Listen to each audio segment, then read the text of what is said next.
higher than me. All right, everybody, here we are. We are live, Lights Out Sports, on our Thursday night football watch-along party. I was laughing because as we were getting ready to come on the air, he's like, "You're much higher than me." And here he is over here adjusting his camera because, we can't have that, for God's sake. Nothing crazy like that can happen. So we will be joined later on by the two hosts of the Sons of Star podcast. If you've ever been on that podcast, I suggest that you do so, especially if you are a Dallas Cowboy fan. We'll be joined by Cowboy Reggie and also by Dallas. So that will happen at halftime and into the third quarter. But at least for the first two quarters, you got these two crazy guys. Now, as you know, when we did our show on Tuesday, we had some technical malfunctions at the end, so we didn't get to all of our football stuff. We will get to all of our football stuff here during this broadcast and probably a little more. We'll have some questions specifically for Reggie and for Dallas when they get on at halftime and into the third quarter. And we will be doing a whole lot of other stuff during commercial breaks and everything else with you. And we'll keep you updated, of course, on the schedule as both of us have it on our TVs and everything else. So, all right, man, it's been a couple of weeks. It's been a couple of days since I've seen you, right? We've done 6 podcasts in 8 days or something like that, something crazy. How you been, buddy? We've done 17 podcasts the last 3 days. It seems like that sometimes. Yes. I have been good. We got an awesome matchup tonight. Yes, and there's a somewhat surprise active player. So looking forward to that. Makes the game even more interesting. Yeah, we'll get with that. In fact, let's go ahead and do the rosters right at the moment. You want to do Dallas first or you want to do Detroit first? Which one you want to do? I got both of them. Read the entire roster? No. Read the ones that are going to be questionable or out or something like that for tonight's game. I don't. Okay, so I do not have that. Do you have that? All right, that's fine. I got all that. Okay. Okay. So I'll tell you what. Let's do Dallas's first because we want to get to somebody specifically on Detroit. So let's do Dallas's first. So for tonight, the Cowboys have ruled out offensive tackle Tyler Guyton with a high ankle sprain. They've ruled out cornerback Trayvon Diggs with a knee. But wide receiver George Pickens is going to play. He's going to be good to go. So, all these players a whole lot more than I do. What about which one's going to be worse for them tonight? The cornerback, Diggs being out, or offensive tackle, I believe it's Guyton is how it's pronounced. Which one's probably going to mean more to Dallas tonight being out? Well, Guyton sucks, so that won't hurt. He's not going to matter a whole lot. Probably Jadeveon Clowney's probably might hurt them the most because they don't have much of a pass rush. So Jadeveon Clowney being inactive might be the biggest. Gotcha. I don't know if it's a healthy scratch or not, but maybe it's healthy. But he wasn't on the one that I got earlier today, but maybe it's a late one.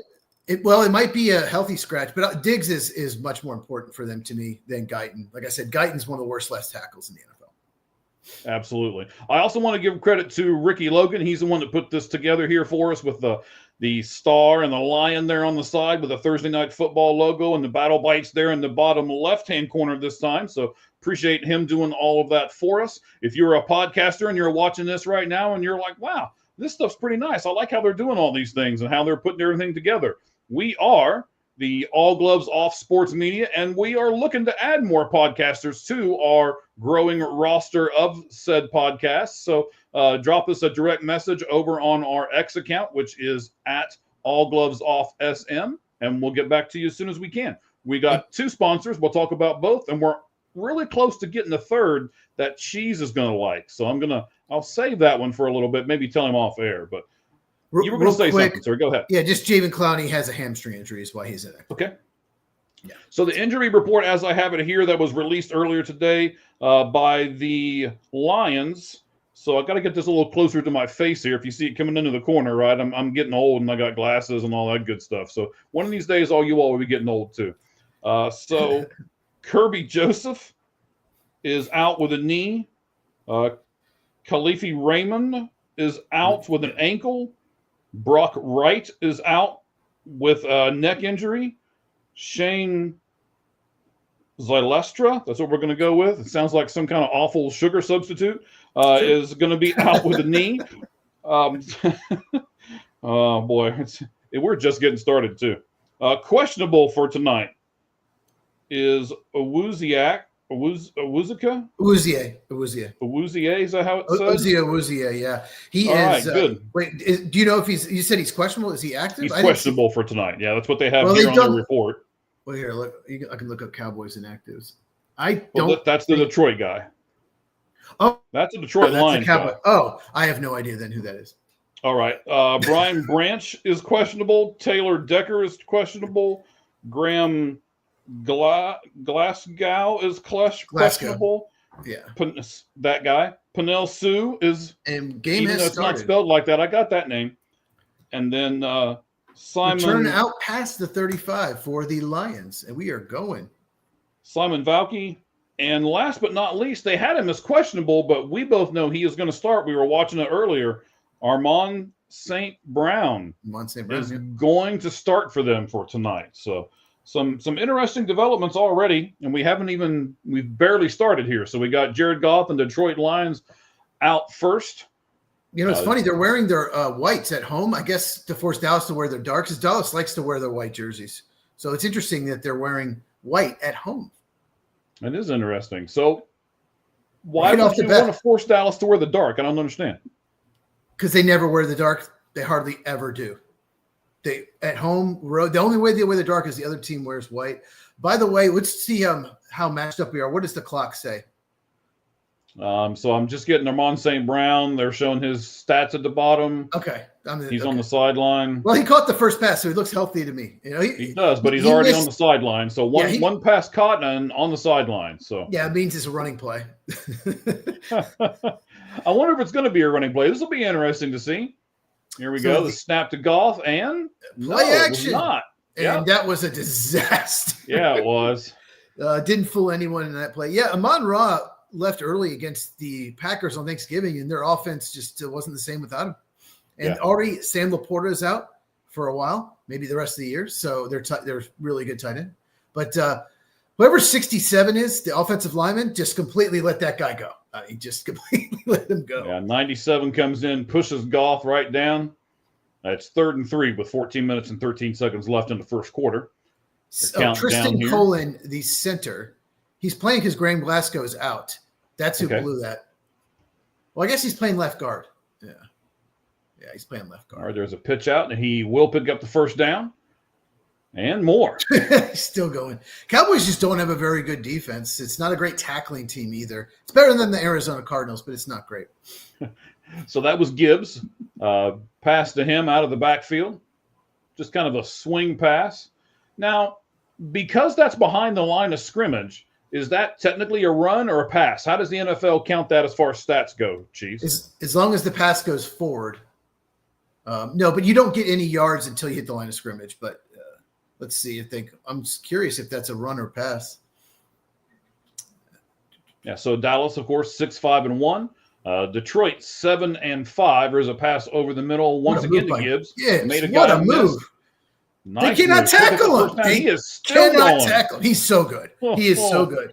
He's down to about the 12-yard line. It looks like he has been amazing this year, except against Green Bay. He couldn't do anything in either game. But every other game this year, he has been amazing.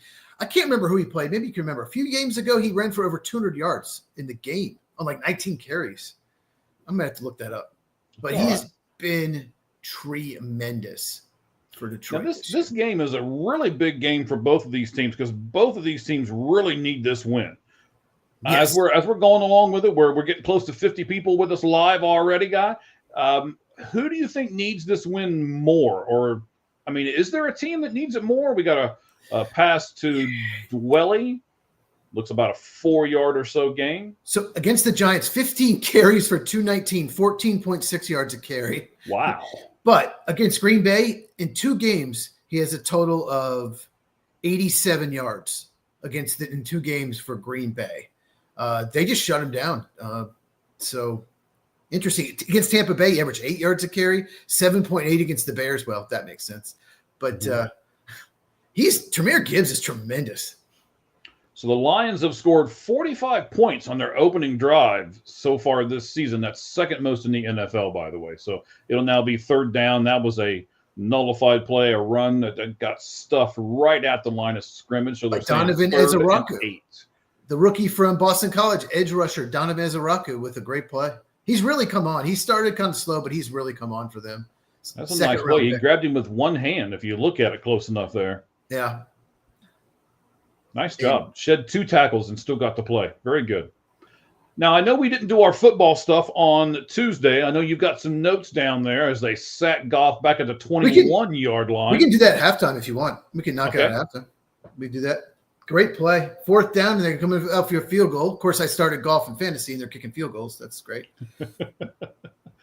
It's early yet, sir. It's early. I also have the Cowboy tight end. For everyone watching who want to know how I'm doing in fantasy football, it is the playoffs. Our league started the playoffs this week, so this is right. I lose. It's a pretty big game for everybody like that. Yeah. Yeah. So one of the problems the Lions have had this year is the interior offensive line is just not as good as years past. Big time problems with Micah Parsons, both the Packer games. And you can see there the offensive line interior struggled. They struggled in that play action play early in the drive where he had to throw it in the ground when the left guard got beaten. So and the field goal is good. So it is 3-0 Detroit. 10 minutes 46 seconds left in the first quarter. They go to their first commercial break. Do you want to do one of the football notes? My only thing with saving everything football-wise until halftime is our guests will be here with us at halftime. So they were. I want to focus on them. I didn't know they'd be here yet. Okay. That's okay, fine. so let's talk Bengals. Okay. They have almost no chance at a wild card. So they have to win the division to make the playoffs. That's their only way. It's like less than 1% they make a wild card. Yes, that's correct. And they probably have to win out because the Steelers and Ravens play each other twice. Mm-hmm. So they likely have to go 9-8 and hope for some help. Let's look at the schedules. Okay, let's do that. Ravens, Steelers at home, at Bengals, Patriots at home, at Packers, at Steelers. Wow. Yeah. Good luck Not there. a great schedule. That's a pretty tough gauntlet of teams there for them. They could lose all of those. Yes. Steelers at Ravens, Dolphins at home, which now was much tougher than it was earlier in the year. Yeah, that's true. They're trying to come on. Yeah. At Lions, at Browns, Ravens at home. Once again, not easy. And then the Bengals at Bills. Then you got Ravens at home, at Dolphins, Cardinals at home, Browns at home. Maybe I'm crazy, Mike. And feel free to agree with me when I say that. But I see better than a 6% chance to make the playoffs. They were 1% the week before, but they were the only team to win the division. Mm-hmm. They won at Baltimore. Really impressive performance, especially defensively. I think there's a way that they could win this division. Just looking at their schedule, I think it's the easier one, don't you? Well, I will certainly agree with you that the Bengals have the easier schedule of the 3 teams. Now, they have a really tough game in Buffalo this week. Mm-hmm. And as we talked about, 2 or 3 weeks ago when it happened, I would have felt much more comfortable had they have won the second game against Pittsburgh. Because I think Pittsburgh has a little bit of an easier schedule than what Baltimore does. So or just beating the Jets or the more Bears. than anything. Or just not blowing it against the Jets or Bears. Just one more win in there, they're in great shape. Yeah. Just one more win, and they would have been in good shape. But, they didn't get that, so they're not. Am I going to say it's a better shot? Than 6%. You think they have a better chance than 6%? I guess there's a better shot than 6%, but I still don't like their odds, and I still wish they would have just tanked and got the better pick. It's going to be interesting because I'm going to ask Sons of Stars guys here in a little bit pretty much the same question because their Cowboys are kind of in the same boat. There are 2 teams right now on the outside looking in. The first 2 teams on the outside looking in for their division, the first one is Detroit and the second one is Dallas. So if everything ended today, neither of these 2 teams that are playing right now would make the playoffs. But Detroit is why the losers in out. trouble. Right. Which is why the losers game's in big trouble. Correct. And the Cowboys at least are in second place. The Lions are in third place right now. So, yeah, one of the things that we'll ask them as well was, do they think you can catch the Eagles? And we'll do the same thing you were just doing. I have the Eagles record and I have the Cowboys the Cowboys schedule and all of that for the rest of the time. So here's Dallas's first play from scrimmage. It's a run. Looks like about a 4-yard gain or so. Javonte Williams with the carry. Well, real quick, one more question about the Bengals. I mean, so say they beat the Bills. It's going to be tough because they don't have Trey Hendrickson. But Do you think if they do beat the Bills, do you think they will win out? Because the schedule gets easier after that. I would say yes, because like you said, the schedule is much easier. The game I'm worried about is this Sunday, but the game that I think can make or break their season is also the game this Sunday. George Nice Pickens, catch or nice throw and catch by Pickens there. boy, he's really come on. Well, He's you got been a Detroit line tremendous. that's down. He has been when CeeDee Lamb missed those couple games, he just stepped it up. Once October hit, Pickens has been tremendous. That's Harper, and that's the backup safety filling in for Kirby Joseph. He's trying to get up. He just can't do it. Yeah, so Harper, I almost said Hopper. I got Stranger Things in my head. So Harper, Thomas Harper is filling in for Kirby Joseph, who's out, who's one of the best free safeties in the NFL. So this would be devastating because they're already down one safety. Now you're looking at like special teamers coming out there playing safety. Yeah, and I don't know if you're looking at the replay like I am, but I would say head or neck by the way he collides with Pickens as he's taking him out to go to the ground. So he might have a concussion. That's what it looks like, but I'm sure they'll test him. Yeah, I don't want to speculate too much on what the player may or may not have, but just looking at it, as you like to say all the time, from the naked eye, right? That's when we do our top 10 lists and stuff. I'm the stat guy. You're the naked eye test guy. So just looking at it like it happens on the field right there. Now he's up. He hasn't taken a step yet, but good signs. He's up. They're talking to him, so hopefully he'll be okay. Just having to miss a few plays or something, and can come back in. What else you got on the Bengals for us, Chiefs? Let's see. Yeah, that was basically it. It's just that there he goes. He's walking off on the field. If they can beat Buffalo, Buffalo has looked vulnerable. If they can beat Buffalo, and one of the Steelers Ravens will lose because they're playing each other. Actually, if they tie, that's even better for the Bengals. It is. It is. I wonder what the 6% might turn into, like 23 or 24. I wouldn't be surprised. Depending on who wins. It might actually be better if the Ravens win because their schedule is so tough. It's just it's the Bengals do this though. They get off to bad starts and they play great at the end, but it's just not quite enough. Right? They've done it to me. I don't know how many times. Here we go. A play action from. That's not going to work. Oh no, that is not. That's a nice tackle there. Who was that? Yeah, it's Derek Barnes, the linebacker. He got a big extension last year. I was surprised. They paid him a little more than I thought he would, but that was a heck of a play. If he's not there, this could be a huge play. There was no one else over there. Yeah, so a swing pass out to Williams is what ends up happening here.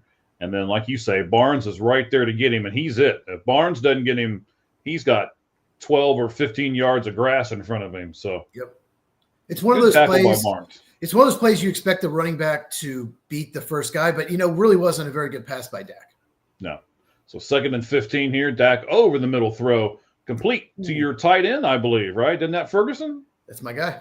There you go. I just won fantasy on that one play. Just won fantasy. I just won. So he got you first down. I'm against some people. Okay, he has Jameson Williams, receiver, Detroit. He has a running back, Javonte Williams, for Dallas. Big pass over the middle going. No, incomplete. And he is the kicker for the Cowboys. So we got 5 players, me and my opponent. That are playing right now? Yeah, in this game. There's a lot of good offense in this game. So you're going to get a lot of fantasy. Yeah, there's a lot of good offense in this game. If it was Raiders versus Saints, hardly anyone would be using fantasy players. Well, if it was Raiders versus Saints, we probably wouldn't be doing this right now either. I don't think Mike Ballantyne would be watching this game. If it was no, probably not. If it was Raiders and Saints. No, that's 100% accurate, sir. I would still be watching, but... Yep, it's kind of like baseball. I would still be watching no matter what the teams were, and it's football for you. You will still be watching no matter who the teams are there. So 3rd down, that play got absolutely nothing. So it is 3rd down. Yeah, we're going to talk next commercial break. We're going to talk about Monday Night Football games, and I got a really good question to ask you about how they should do those games going forward because we got a horrible matchup on Monday, New England versus the New York Giants. Yeah, it was just never a game. It was a joke. All right. I will look forward to that question. Here again, 3rd down and 9 from the Detroit 41. Dak zings that ball. I thought it was intercepted there for a second, but no. Yeah, Dak just looked like he threw it a little too late. It was there. And despite the blitz, he didn't have any pressure. He had a good, clean pocket. Mm-hmm. Incomplete pass. So I'm going to assume that Dallas will. Now, okay, so this brings me to a pretty good spot. Where, and that replay really shows what you just said, It that could have been picked. he was a little late. Yeah. If he'd have thrown that ball a second or a second and a half sooner, it'd have been no. They're kicking the field goal Let's here. hope he misses because I'm against him. Of course, he'll make it then, and he did make it. And he does make it. So it's tied at 3. 57 yards. Oh man, yeah. Oh, that sucks. Wow. Oh, well. I think that's 5 points. 50-yard kick. He's one of the best kickers in the NFL. Brandon Aubrey. Absolutely. He really is. He's tremendous. Yeah. 3-3. 8 minutes and 7 seconds left in the quarter. You said you were going to ask me about Monday Night Football. We're going to break. Go ahead and ask, buddy. What you got? So, like I said, the Patriots hosted the Giants. It was a 2-loss team versus a 2-win team, which it's not great for prime time, especially late in the year. The Patriots got up 17-0 like right away. What's up? And it was never a game. We have another potential game like that. Week 17, or the last Monday Night Football game of the year, is Rams-Falcons. So the NFL, if you did not know this, anyone watching, they allow Sunday night games to flex to different games late in the year. Okay. CBS and Fox can hold one game back. They pick their best matchup. And then NBC can pick a different game if the game is, two bad teams. Like I think we might have a Bengals-Dolphins game coming up. I don't know if it's Sunday or Monday night, one or the other. But anyway, so my question for you, should the NFL be allowed to do the same thing for Monday night late in the season so we don't get horrible games like we had this past Monday? What do you think? Well, I like the idea. I'm going to ask you a little because Ramen here is saying she can't see both of us, that our heads are cut off. Now, that probably would look good if my head was cut off, but I see us just fine. How do you see us on the monitor? So I just pulled up my YouTube. Yes, you can't see me at all. Maybe the very top of my hair. It's the way the window is just bad. Oh, it's that small window, right? Yeah. So, all right, ladies and gentlemen, let me tell you what's going on here. StreamYard, which is a service that we use, has decided that it's the smartest thing to do to use a cell phone picture and also a YouTube picture. So it actually puts it 2 different ways on YouTube. It puts it on there in a smaller picture for you to use on your phone because they know a lot of people actually view it on their phone. And then there's another way for you to click on it and see it as a bigger picture. Click it different. Yes. So if you're on YouTube and you're watching us right now and you can't quite see us, just simply click on the other feed. There should be 2 feeds on our YouTube channel. One has a full picture and one only has a partial picture on it. The partial picture is for those of you who are, driving around, watching it on your cell phone or something like that. And the other picture is if you're watching it on actual YouTube. I've had other people say the same thing to me. So I can't figure out how to fix it. I don't see another mode. Hang on, all right. So I'll talk to you as I'm doing this. You're going to see the arm come across, and I got to do a couple other things here real fast. But so I like the concept. I like your idea, but how would they be able to do that? Because the Monday night game is obviously, the day after. How would they know what? Okay, so Ramen says she found it. So she's messaging here on the side. So for those of you who are looking, like I say, if you guys are looking on YouTube, there's 2 different ways to view it. One is obvious. It looks like we look like little ants in the center of the screen, right? That one's not the one you want to watch on your computer. You want to watch the larger one on the computer and then the smaller one if you're looking at it on your phone. A lot of times, once you do it the first time, your phone or your computer will automatically pick the right one from then on out. So that's what StreamYard told me when I went through and looked at it. So I'm crossing my fingers for it. I never have to watch it, but just live and right here with us. So I don't know how to fix it, but anyway, second message Ramen and she can tell you. Okay.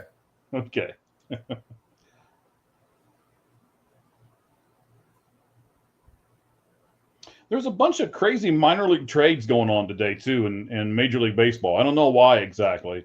I guess maybe it's right before the winter meetings and they're doing some things, but nothing big. Just a bunch of minor league things going on. I tell you, I don't know how many tweets I have read in the last 4 or 5 days that start off with the same sentence. Penn State has switched its coaching search from this to this, right? So I guess now they're going after, it looks like, Iowa State's Matt Campbell now, just to give you that. That's popping up here. Matt Campbell, I wouldn't take that job. Matt Campbell. Iowa State, he can win 8 or 9 games and keep this job every year. Right. I would not leave Iowa State. I think he's in a good spot there. I don't think anyone wants that job. No one wants the Penn State job. No, it doesn't seem like it anyway. They can settle for Butch Jones. That's what they can do. Yep. And their other I was almost intercepted. Receiver Amon-Ra St. Brown looks like he fell down, and Deron Bland almost with the pick. And Detroit will have to because of his ankle or anything like that. We'll have to watch the replay here and see. Amon St. Brown went right onto the sideline. I should have started Jordan Love. So who did you have as far as your fantasy quarterbacks go? Who did you choose and who did you have? So I have 3. I have Burrow, Jordan Love, and Jared Goff. And every time I choose between the 3 of them, I start the wrong guy. Every time. Like I started Burrow last week. He was the worst of the 3, and Jordan Love went off on the Lions. He had the worst stats of the 3. And here I was like, okay, Goff's playing the Cowboys, but there is a flag down. You can't fair catch and then run the ball. Right. What is he doing? You can't fair catch and then run. That's illegal, and that's why there's a flag. So we got the ball was just punted to Dallas. Yeah. 7 minutes, 7 seconds left in the game. Or excuse me, left in the game. Left in the first quarter. Daggone. Cavante Turpin is. Let's see what he did. Oh yeah, he clearly motioned for a fair catch and then moved. Can't do that. There might have been another flag. I'm not sure if the flag came out before he did that. Referees are huddling now. Now they're walking away from all of the players, so the players don't influence what they're trying to figure out. Of course, Sean Hockley, the referee that has 8 seasons in the NFL, is the lead referee for tonight. We're waiting for he gave the signal, but you're going to have to help me here. What is that signal? Since we don't have sound? Oh, right there. There's a hold. To be honest, I was doing a little research and I missed the signal. Sorry. So the signal was in his chest doing this. That was the signal. I don't know what that means. Oh, this illegal shift, illegal. I don't know. There was a hold though. Oh, maybe the penalty's offset. Maybe it was. But maybe that's probably what it was. There was a hold on Dallas. So they backed Dallas up to inside the 5-yard line. Looks like the 3. Oh, they declined. It's declined. They declined one of the penalties. It was 2 penalties on Dallas, I guess. Well, the good news is if you're doing the watch along, you don't have to listen to Kirk Herbstreit say dumb stuff, his terrible takes. So that's the good news. That's why we did this. We figured we'd get a pretty good response. Already got 65 people on with us live, and that's before the Sons of Star guys come on. I'm sure they're going to bring their big audience with them. They have a fantastic podcast. It's called Sons of Star Podcast. Now, we started to talk earlier about the whole Monday night games, right? I like the concept. I agree with you. When it's a standalone game like that, you need to have a good standalone game. But how would you know because it's the next night? I mean, would you have options? Is that what you'd have to do? I mean, would it be like, all right, ESPN, ABC, you've got option 1, option 2, option 3. Is that how that's pretty much how they would have to do it, right? You couldn't just pick one out of a hat. I know you're researching over there and I'm asking you a question. Getting texts. No, I just don't like it late in the year when we have matchups that are so one-sided. You have a 2-win team. You have one of the worst teams in the NFL versus one of the best. And it was never a game. It was a joke. I mean, we were doing the college football special. So so by the time we finished, and we finished right after the game started, we might have a safety on a blitz. It's very close. Jack Campbell, second-year player out of Iowa. Yep, they're signaling safety. Third-year player. Jack Campbell with the blitz. He's having an outstanding year. Linebacker for Detroit. I remember him. You remember him at Iowa? No, I don't really remember him, to be honest with you. He was a first-round pick. He's one of those guys that everyone had as a second-round pick. He took him the first round. It was a shock, but he's really played well this year. I think that is a safety. I think the ball is on the line. Yep, looks like it. It's close. It is very. This will give us a good. And you know what? If Jack Campbell doesn't get him, Aiden Hutchinson was about to hit him. He's next. right there. Yep. Yeah. Terrence Steele 1-on-1 versus Aiden Hutchinson. I would not do that, Dallas. I would not do that. I think you have to double him or at least chip him all game. I was going to say there's a lot of linemen that I wouldn't put 1-on-1 against Adrian Hutchinson. So it's not just one guy. Well, I mean, I think you messed his name up in person. It's Aiden, but you don't like Michigan players, so that's why you That's did true. that. I really don't. Mike, if I could read his name on his back. I'll just stick with last names for the rest of the show. Okay. You have trouble with first names sometimes, but I'm here to correct. I do actually. Yeah. I really do. And why can't these parents name their kids regular names? By the way, what the heck? Like why shouldn't it be Adrian instead of what is it? Aiden or something? Aiden. It's an Irish name. Yeah, Aiden. Okay, I'll trust you that it's an Irish name, but all right. I know, like Cheese. Name your kid Cheese. That's easy to remember. Right, it's easy to remember. We're going to have Cowboy Reggie in a little bit, and his son Dallas. There you go. He likes the Dallas Cowboys. Very easy to remember. I like it. Or Ramen. Ramen. Yes, another easy name to remember. There you go. Absolutely. All right, so we've got it 5-3. Call on the field is a safety. They're reviewing it. Here comes the verdict. I think it's a safety.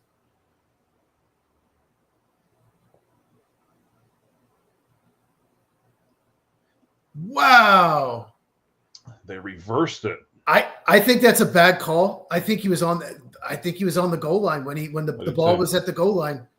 Now, so let's explain it to our viewers, right? It doesn't matter where his feet are. It doesn't matter about any of those kinds of things. It's where the ball is, correct? Right, and this actually could end up helping Detroit. I know they don't have the 2 points, but they're going to get unbelievable field position if you're punting out of your end zone.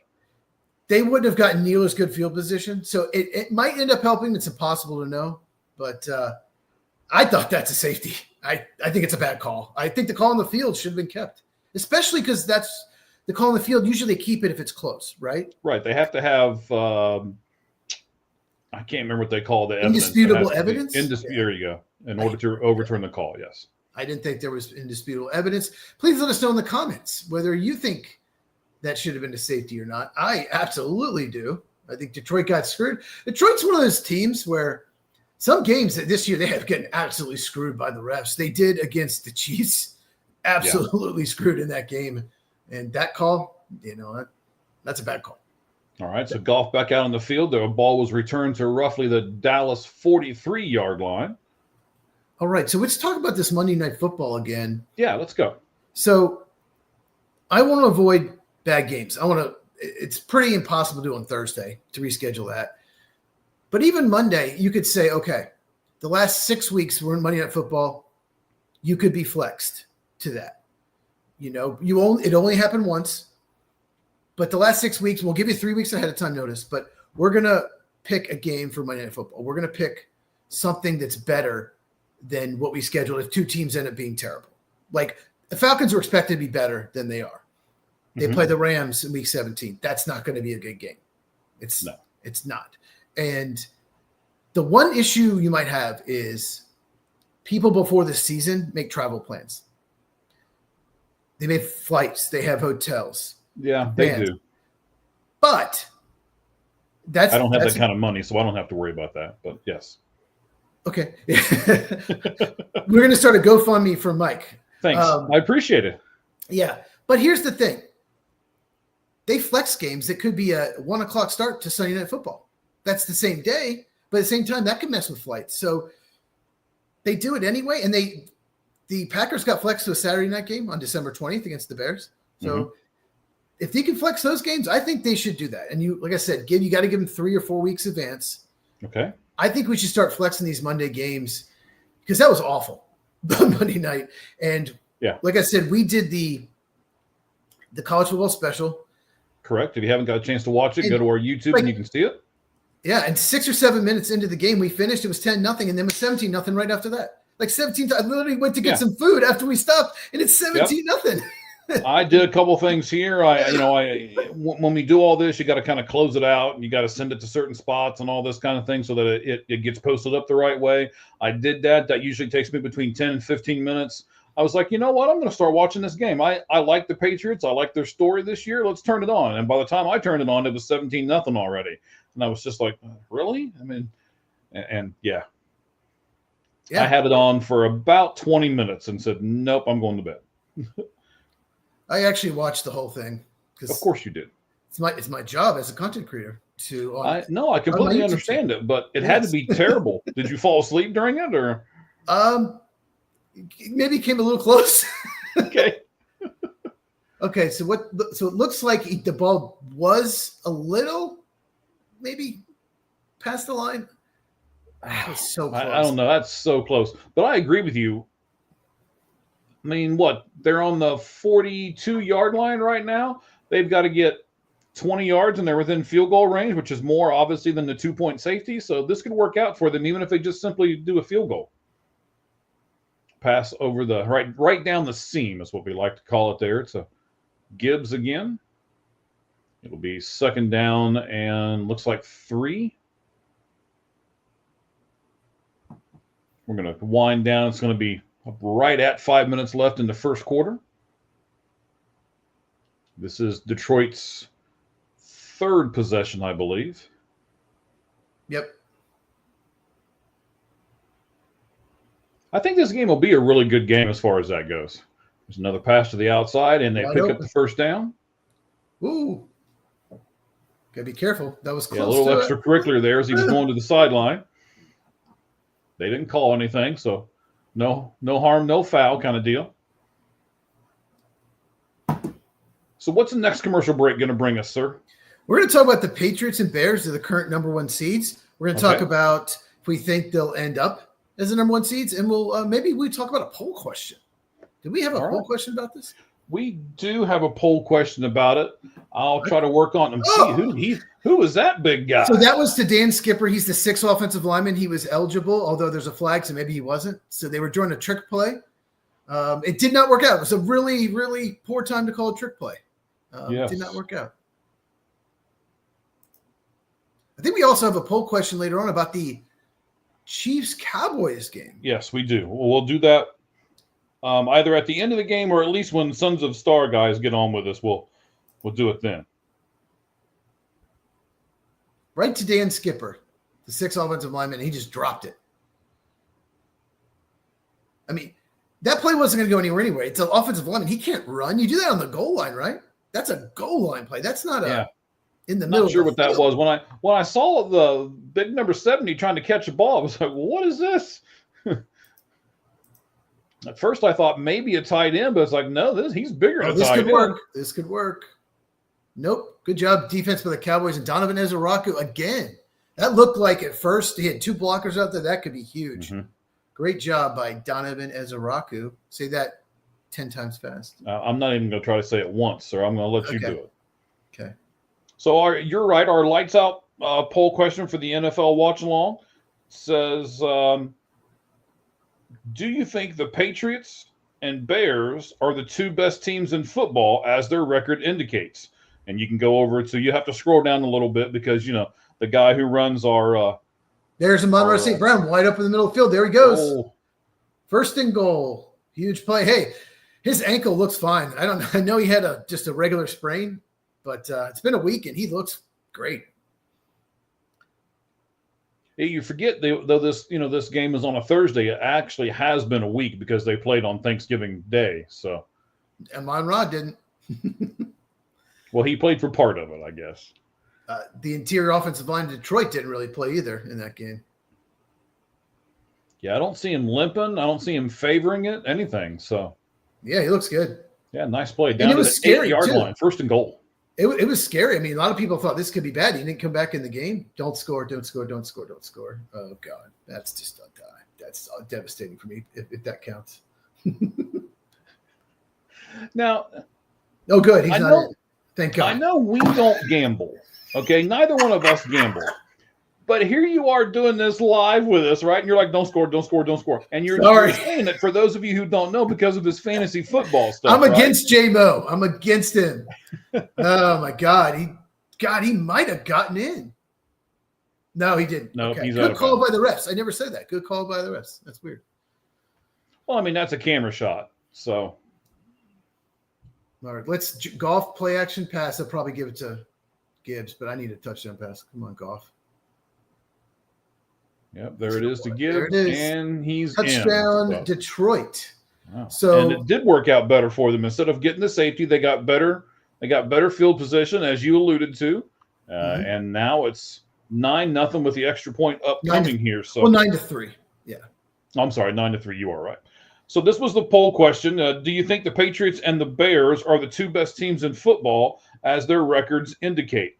And the choices for you are no, neither of them are. Yes, the Bears, and no, the Patriots. Yes, the Patriots, and no, the Bears, or yes for both. And I will tell you, one of those four things, even though we've had several people vote on this and a whole lot more people look at it, one of them has no votes whatsoever. So we'll talk about that here once we get to the commercial break.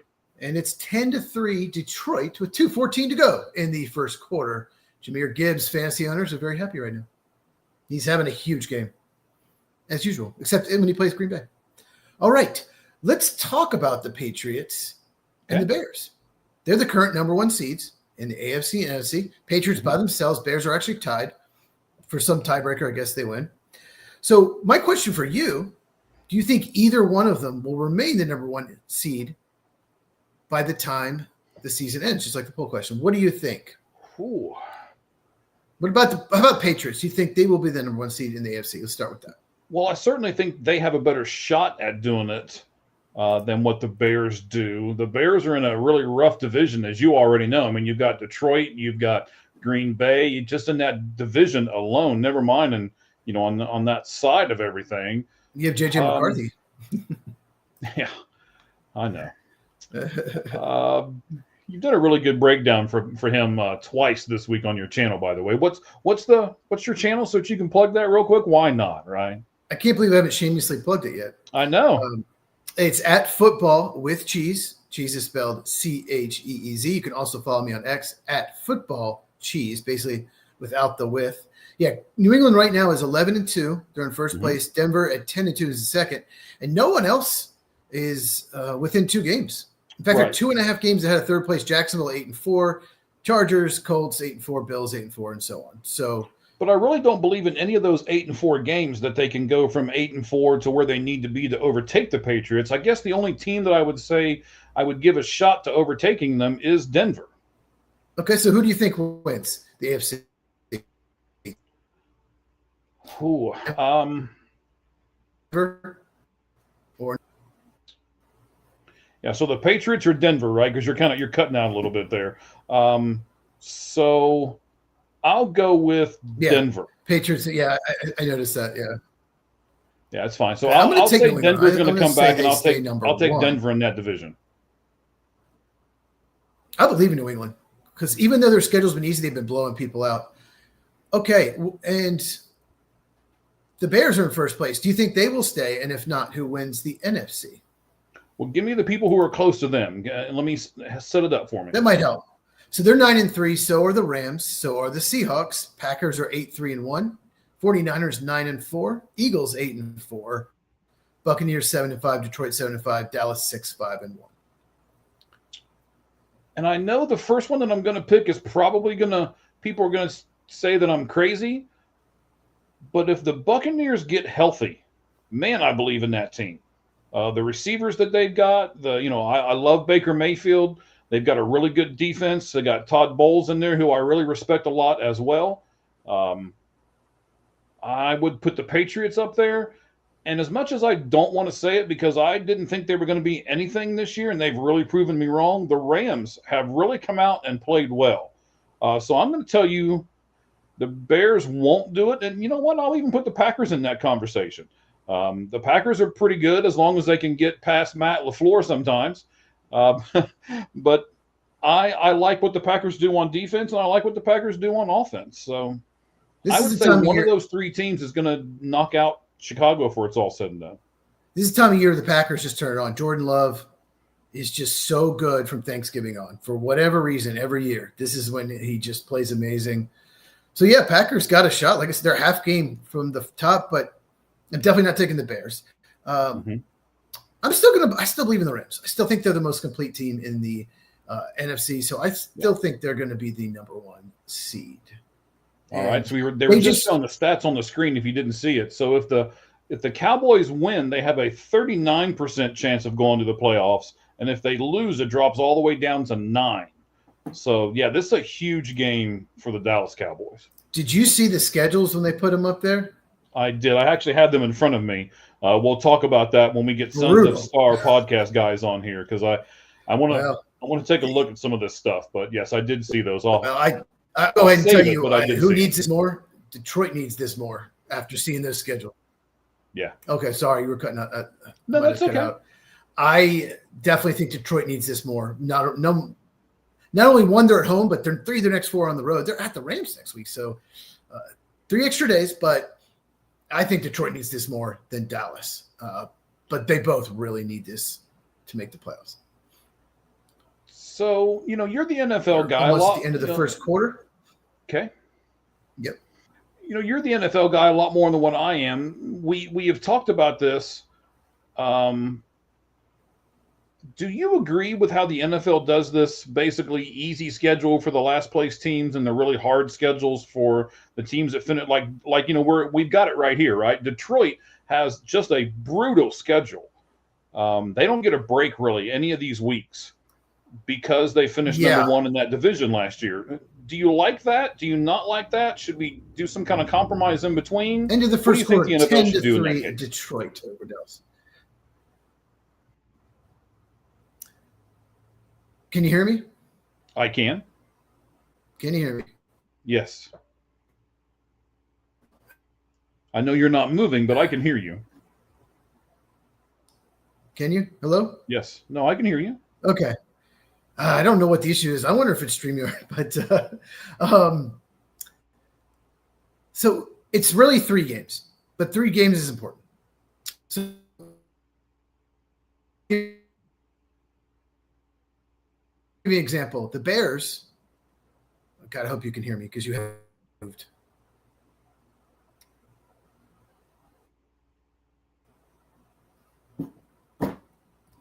Hello? Yeah, you're still there. You're cutting in and out, but you're still there. You started to say, you said, give me an example, then you said the Bears, and then you cut out.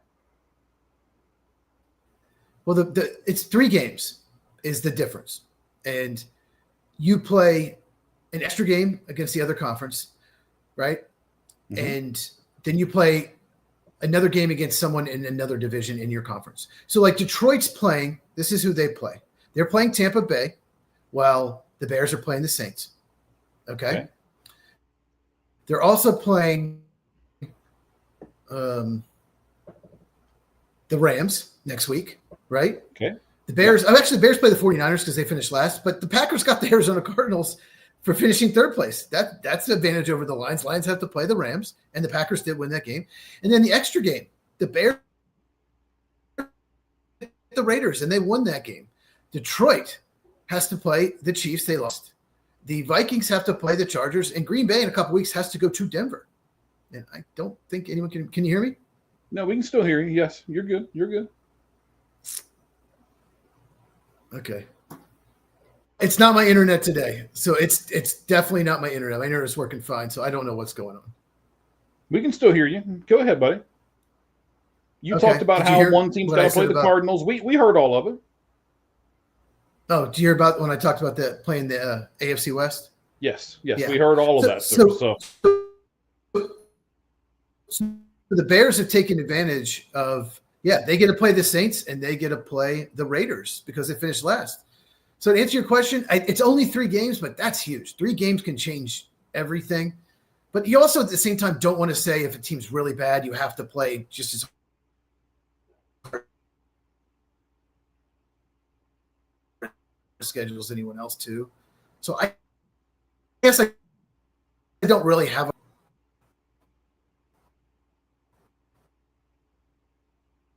So you don't really have a preference as far as that goes.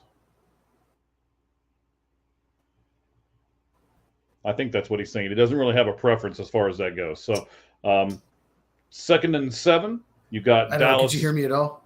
I heard you when you said you all the way up to when you said you didn't have a preference. and then you started cutting in and out. So we got at least 90% of that. I think sometimes you have such knowledge and you just start rattling everything off, and then it's just too overwhelming for everything. So it cuts you out. That's what I think it is. All right, guys. So third down.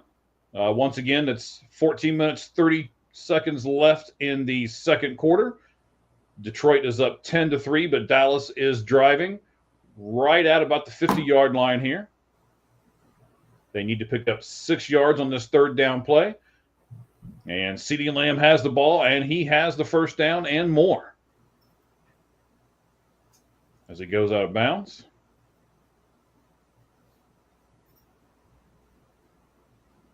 CeeDee Lamb and Carl Pickens, or not Carl Pickens. Okay, Lamb and Pickens. I said I was going to do that for the rest of the Pickens, time. Your favorite Bengal of all time. Yes, along with Jeff Blake.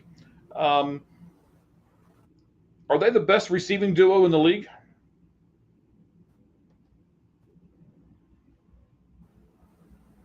So we have another completion to number 9. I got about I didn't catch all what you're saying. That's okay. So CeeDee will go Lamb and Pickens. Are they the best receiving duo in the league? If not, where would you put them? No, Cincinnati has the best duo in the league. No, Jamar Chase and T. Higgins. That's the best duo. And then T. Higgins is supposed to be healthy this weekend when they play in Buffalo. So both of them will have the start this weekend.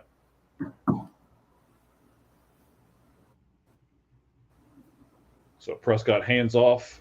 Looks like about a 4-yard gain. That'll bring up third down and 4.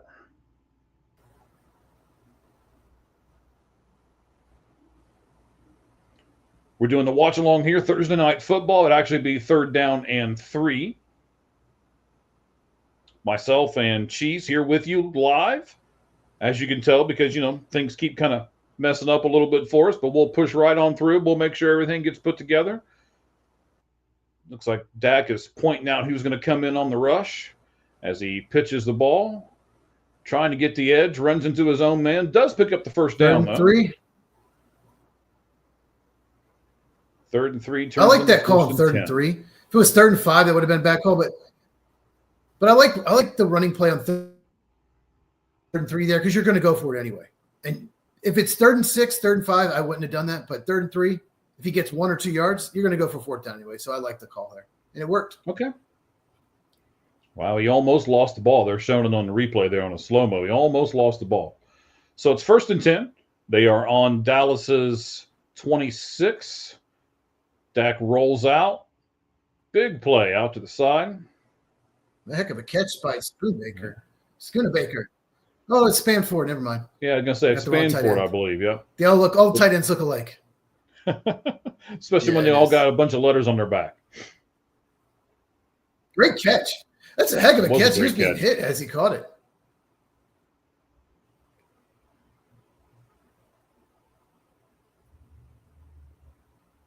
What do you think about that? I'm watching the center right at the moment right there. You've got me to where I'm watching different players on different plays and stuff like that, how he kind of moved the ball a little bit. What is your interpretation of the rule how much do they have to move the ball in order for it to be a penalty? I think you can't move it forward, but you can move it backward. I could be wrong, but I think you can get a penalty for moving it forward, because then it could maybe put someone off sides. So I think you're allowed to move it, though, backward, but I could be wrong. Okay.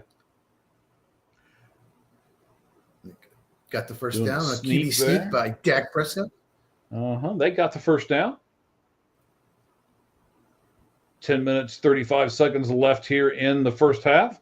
We will be joined by Sons of Star podcast, Cowboy Reggie and his son Dallas, both huge Dallas Cowboy fans, and they will join us at the half. I'm not sure how long Cowboy Reggie will stay on, because he writes articles and takes notes the entire game, stuff like that. So he may just stay on for the actual half, but I believe Dallas is going to try to stay on with us a little longer so we can – No flag there. Flournoy, intended receiver in the end zone. Oh, Brian Branch comes up limping. They can't afford to lose him. Oh, my No. gosh. No, he's one of the best defensive backs in the game. I don't think there's any defensive back that can play outside corner, slot corner, and safety. He can, though, and he does all of them well, actually. Oh. Yeah. We were thinking about a fumble there. It doesn't look like it was. Seeing Detroit, they're a dirty team. Yeah. Well, you notice Detroit, they like to hit you late. They're kind of a dirty team. Brian Branch, Kirby Joseph, Jack Campbell, they're all really dirty players. This is who Detroit is. All right, 14 plays so far in this particular drive. They've taken 7 minutes and 10 seconds off the clock and 55 yards of total offense for Dallas. It is 3rd and 10 now on the Detroit Lions' 16-yard line. Time clock is at 2. There they go. They got it off. And Dak Prescott was a sitting duck. And the backup left tackle just got absolutely destroyed. Well, when I say Tyler Guyton's not very good, with backup's not very good either at left tackle. I think it's Thomas. Thomas. Yep. That was terrible technique. It is Thomas. Yeah. It looked like he was almost worried about a blitz somewhere else. I don't know what. I don't understand that. Ooh, Muhammad, that's the epitome of just sneaking one in right there. So Dallas did get the field goal, 10-6, 9 minutes, 23 seconds left. And I really needed him to miss. I really, really needed him to miss. All right, so we've looked at the Bengals. We've looked at the Monday Night Football stuff from the football things that we did not get to do on Tuesday night because of the problems that we had with our internet and stuff connections. We're having a little bit of that here tonight, but not near as bad as what it was on Tuesday. So now that we're to another commercial, what's the next topic that we're going to cover from the things that were left over Tuesday night?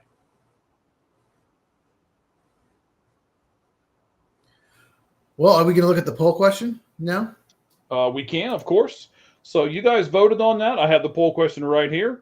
Once again, it is, do you think that the Patriots and the Bears are the two best teams in football, as their records indicate? You had no, neither. You had yes, the Bears, and no, the Patriots, or yes, the Patriots and no, the Bears. And I'll go ahead and give it away. The one that got absolutely no votes, yes for both. Yes for both got no votes. So nobody believes in both of the teams. 26% of the voters believe in the Patriots over the Bears. 5% believe in the Bears over the Patriots, and 68% believe in neither team. I know, big shock, right? Yeah, I was I actually voted no because he didn't say. And you know if you can hear me. I can kind of sort of hear you. You're cutting in and out, sir.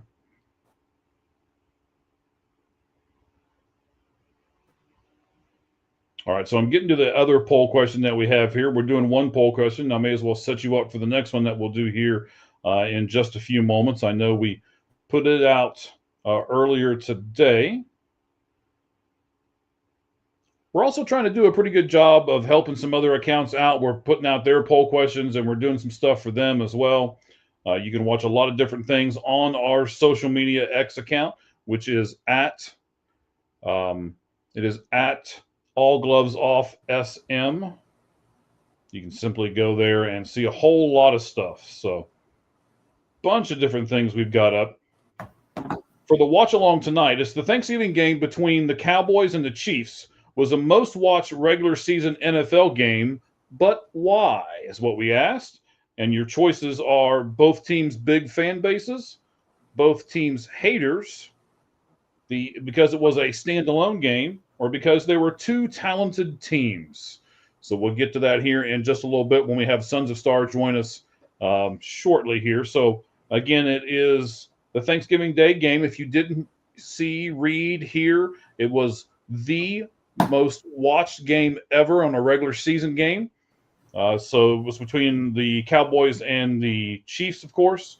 And we're asking why. Your choices are because of both teams' big fan bases, because both teams have their haters, and that's who watched the game, because it was a standalone game. In other words, it was the only game on at that particular time, or because it was two talented teams. So we'll get to that and a few more questions once we get Dallas and Cowboy Reggie on here, Sons of Star podcast. Looks like Goss wants to go deep. And what was that? Something happened there. That ball bounced 10 yards before it got to the receiver. So kind of almost looked like it slipped out of his hand there. So we are here with the Thursday night football game. Dallas 6, Detroit 10. Detroit has the ball. It is 2nd and 10 after the incomplete pass on 1st and 10. They are on their own 29-yard line is Detroit. And there's a flag. There's all kinds of flags. They're everywhere. And false start against the Detroit Lions. It was on Frazier, number 71. You're back with us. I can hear you a little bit, Cheese. So it's 2nd and 15. Goff in the shotgun. He gets the ball. No real pressure. Again, a shot to Gibbs. Gibbs makes another great move. I don't know what's going on, but get I'm the just first barely down. getting anything you're saying. I can hear you right there saying that you can't get anything that I'm saying. A pass basically down the seam to Gibbs. He makes a move, spins, and gets 8 yards on, I believe, 2nd down after the penalty. So now it's 3rd down for Detroit. They need 2 yards. So 2nd and 2. Goff throwing it up and nothing. No flag. There was some contact there, but I guess the referee didn't think there was enough contact. They did not throw the flag. Not only was it pass interference, it looked like it was offsides on Dallas. I mean, that's too bad. Yeah, they look offsides, and it should have been pass interference. So at least they're consistent. They're consistently. There should have been 2 penalties on Dallas on that play. That's absolutely ridiculous. That was clear. Especially the offside penalty. That is clear penalty. DPI, defensive pass interference. Clear. They are totally screwing Detroit over. That's 3 calls now that have gone the Cowboy way. I mean, I don't want to be the conspiracy theorist guy, but when you got obvious calls like that, it makes me be the conspiracy theorist guy. So Detroit punts away, fair catch by number 9 of Dallas, right on the 20-yard line. 2 on 1 play.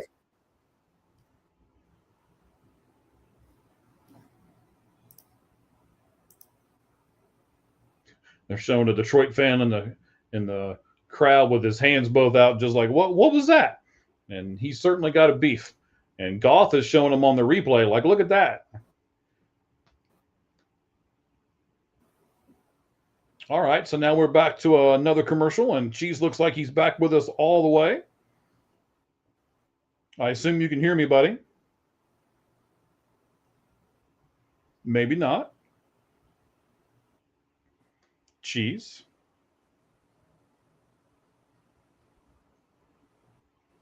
Yeah, heard you that time.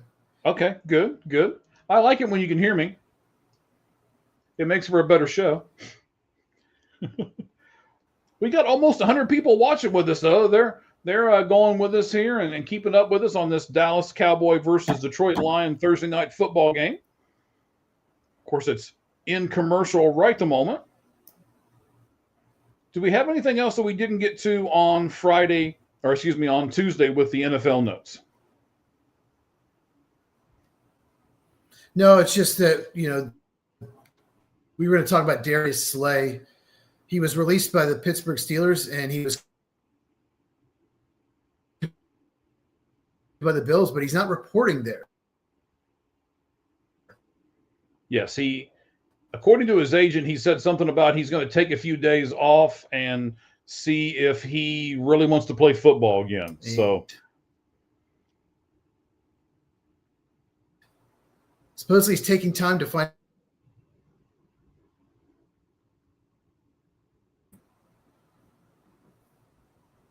Yeah, he's going to take some time, see if he wants to play football.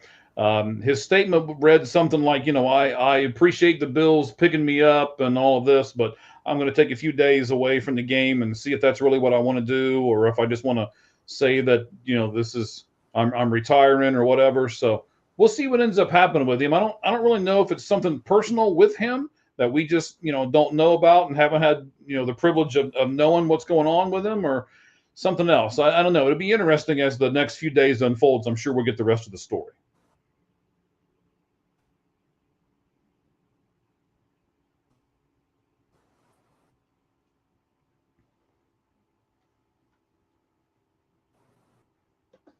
All right, Cheese, you with us, buddy?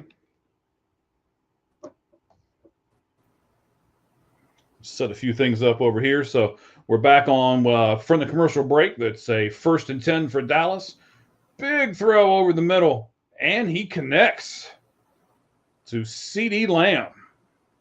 That's a big pass play there. He put that ball right on CeeDee Lamb. Nice throw. Being guarded by Reed for Detroit. Simply looks like he's going in and then goes back out to the sideline. And he had Reed beat by 2 or 3 steps. Dak Prescott puts it right where it needs to be. Branch there jumped right at him and got Dak Prescott. They don't call it. The referee is right beside Prescott when it happened. If that was Tom Brady, that's absolutely ridiculous. That is absolutely a penalty. He hit him right in the head. Yeah. But Brian Branch can get away with it, apparently. As far as Darius Slay goes, my theory is the Eagles put in a claim. He wants to join the Eagles. He played for them last year, did not want to join the Bills. So he's hoping the Bills release him and he'll just go to Philadelphia. That is what I think. That's why he's not reporting. That's my theory. That's interesting because I did read where the Eagles did put in a claim on him. So you almost think it's maybe collusion or something, right? Hey, the Pittsburgh's going to release me. You guys make sure you put a claim in on me and I'll go with you. And then Buffalo messes it all up. They did. And he's not reporting there. So he's not going to play for the Bills. So it's either not play or get released. And he's probably going to ask the Bills to release him. We'll see if they do. So Dallas is in a 2nd and 26. Bills, I wouldn't. No, I wouldn't do it. Completion about no, because 10 what if you end up in the yards Super Bowl there, against the CeeDee Lamb. Eagles? Yeah. All right, buddy. So before our Sons of Star guys come on, I'm going to walk away from this for a second and take a much-needed restroom break. So you've got this for a couple minutes, all right?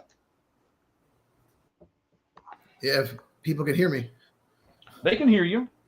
It's one of the reasons why I'm deciding to do it right now, because we're good right at the moment. I can see you, hear you, everything. All that lush hair, the whole 9 yards, buddy. All right, so give me just a second. I'm going to walk away from this for just a minute. 6. Go ahead and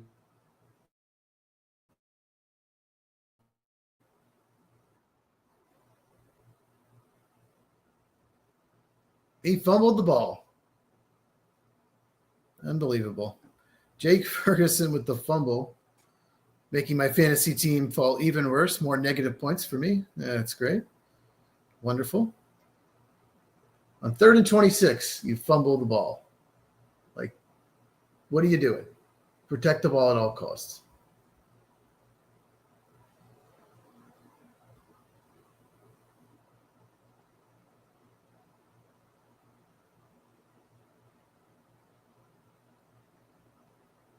Jake Ferguson with the fumble. Detroit ball. Right around midfield.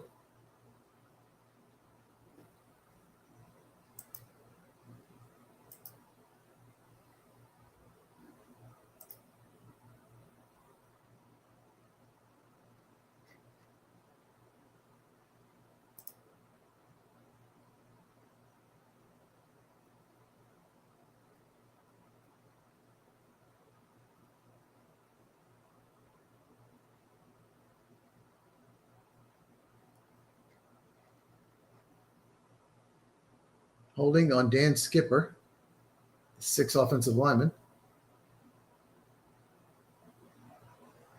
Just grabs the arm, pulls it down.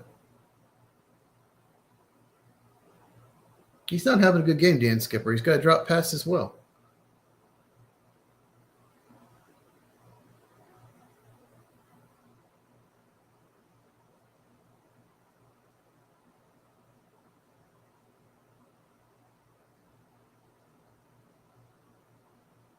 False start on Detroit, making it 1st and 25.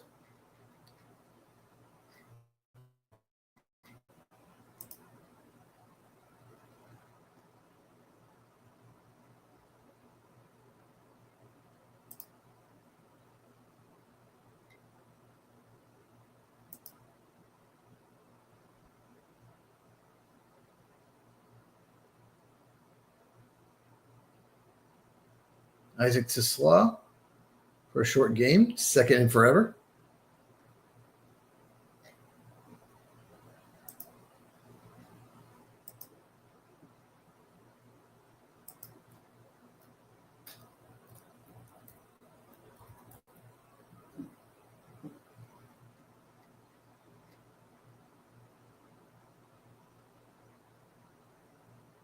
Second 17 to be exact. Goff hits Jamison Williams. Of course he does. For a first down, 2nd 17. That's the Dallas Cowboy defense for you.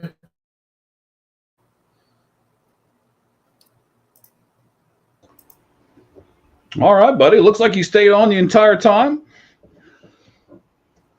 Maybe. Maybe. Impossible to know. Well, you were good when I left. You were good when I came back. How about that? I see. Just way too soft coverage there for Dallas on 2nd and 17. Not the best decision by Goff. He's lucky throwing a double coverage down the middle, but he goes incomplete. Not a good decision. Not sure what he was thinking there. Well, he was being rushed there, so maybe he was thinking, I got to hurry up and get rid of the ball. I get the Cowboys have a bad pass defense, but Jahmyr Gibbs has 3 carries with 4 minutes to go in the second quarter. 3 carries. One of the best running backs in the NFL. He should have 13. So what's going on here, Detroit? Well, I mean, even, they were just showing that. Even St. Brown's only got 3 receptions. I mean, there's your 2 best weapons right at the moment, and they've got 6 between the 2 of them. There's the backup running back, David Montgomery. He's pretty good, too, and looks like he's going to score a touchdown. Broke a tackle. No one on my fantasy team likes to score touchdowns. Everybody else. I sent Detroit a memo right before we came on the air. So I made a huge mistake benching Jordan Love. I made a huge mistake. And he'll torch the Bears. He always does. But it's okay. You didn't want to win your fantasy league anyway. I mean, you don't want to win everything you do, right? I mean, yes, I do. Well, I haven't lost yet, but it's probably not looking good. Well, I mean, that was just poor tackling by Dallas. That wasn't really anything special that Montgomery did besides keeping his legs churning. They're a poor tackling team I mentioned earlier. They're not good. And the extra point is good. 4 minutes, 24 seconds. That means that Detroit takes a 17-6 lead. Oh, and it was your buddy Ferguson who coughed the ball up, huh? Oh, yeah, you left. Yeah, I complained about that. Trust me. I started going, I'm losing points. I'm not gaining. I'm losing. I'm assuming you started losing your mind when that happened. Yeah, it is what it is. Not really. It is what it is. It's pretty much how it's gone in fantasy football. I didn't play fantasy football this year. I want to do a dynasty league. Well, I mean, but I think it takes away from my enjoyment of watching the game. Sometimes I'm looking, especially, I don't know I do know what your setup is. You have 2 different TVs for your setup. I have the YouTube setup to where I can do multiple screens on one television where I can divide it into 4 and watch 4 games at once, which is usually what I do. And it seems to me, instead of me enjoying the 4 games on the screen and watching it the way I should, I start watching it because of my fantasy players. And then, I get out of sorts, and I decided I wasn't doing that this year, so I didn't play any fantasy whatsoever. Now, I will tell you that I am looking into a fantasy ordeal to where people who join us can play fantasy sports. Where I'm just starting negotiations with them, so we'll see. I think I want to do a dynasty league where you actually keep your players. I think you're more the general manager. I think it's more, someone who's a draft analyst like me would have an advantage rather than the redrafts. So, yeah, we'll see. I mean, losing Joe Burrow for most of the season. I have Jordan Love and Jared Goff. Okay, but still, it sucks when you have two players get hurt, knocked out for the year. You're pretty much done in redraft league. And Tucker Kraft, I lost Tucker Kraft for the year. It sucks. Right when he was breaking out. And he was going to have it really looked like he was going to have a breakthrough season. Oh, he was. And then, of course, I'm stuck with the Cowboys tight end who fumbles on every play. Not everyone, just, at least once a game. Every other. No, sorry. Yeah, no, Detroit really needed this game. They haven't been playing well. They're off to a great start, despite the refs, not being too kind to them. Yeah, so now, I'm going to break with that Brian Branch, ahead, Dak Prescott. No, that was it. So, they're showing everything right at the moment with George Pickens. How bad are the Steelers watching this game, just shaking their heads, thinking, why did we do that? Why did we trade Pickens away? It's going to go down as one of the dumbest moves of the offseason because they didn't get a ton for him. It was like a third-round pick and a swap or something. It was a player that good. Now, I remember when he was at Georgia, there were rumors that he was not a great locker room guy, made a lot of the coaches mad. He fell to the second round because of that. He was not a first-round pick. He was picked 50th, 51st, something like that, because of that. Yeah. And I think the Steelers decided we're not going to re-sign him because of that. Same thing. And so let's just get what we can for him. But they didn't get enough. And what's crazy is they could absolutely use another playmaker on offense. They need another playmaker on offense. They need a George Pickens. They need someone that can make plays for them. They only have DK Metcalf, and teams are pretty much double teaming him throughout the game. And it's really hurting because the Steelers defense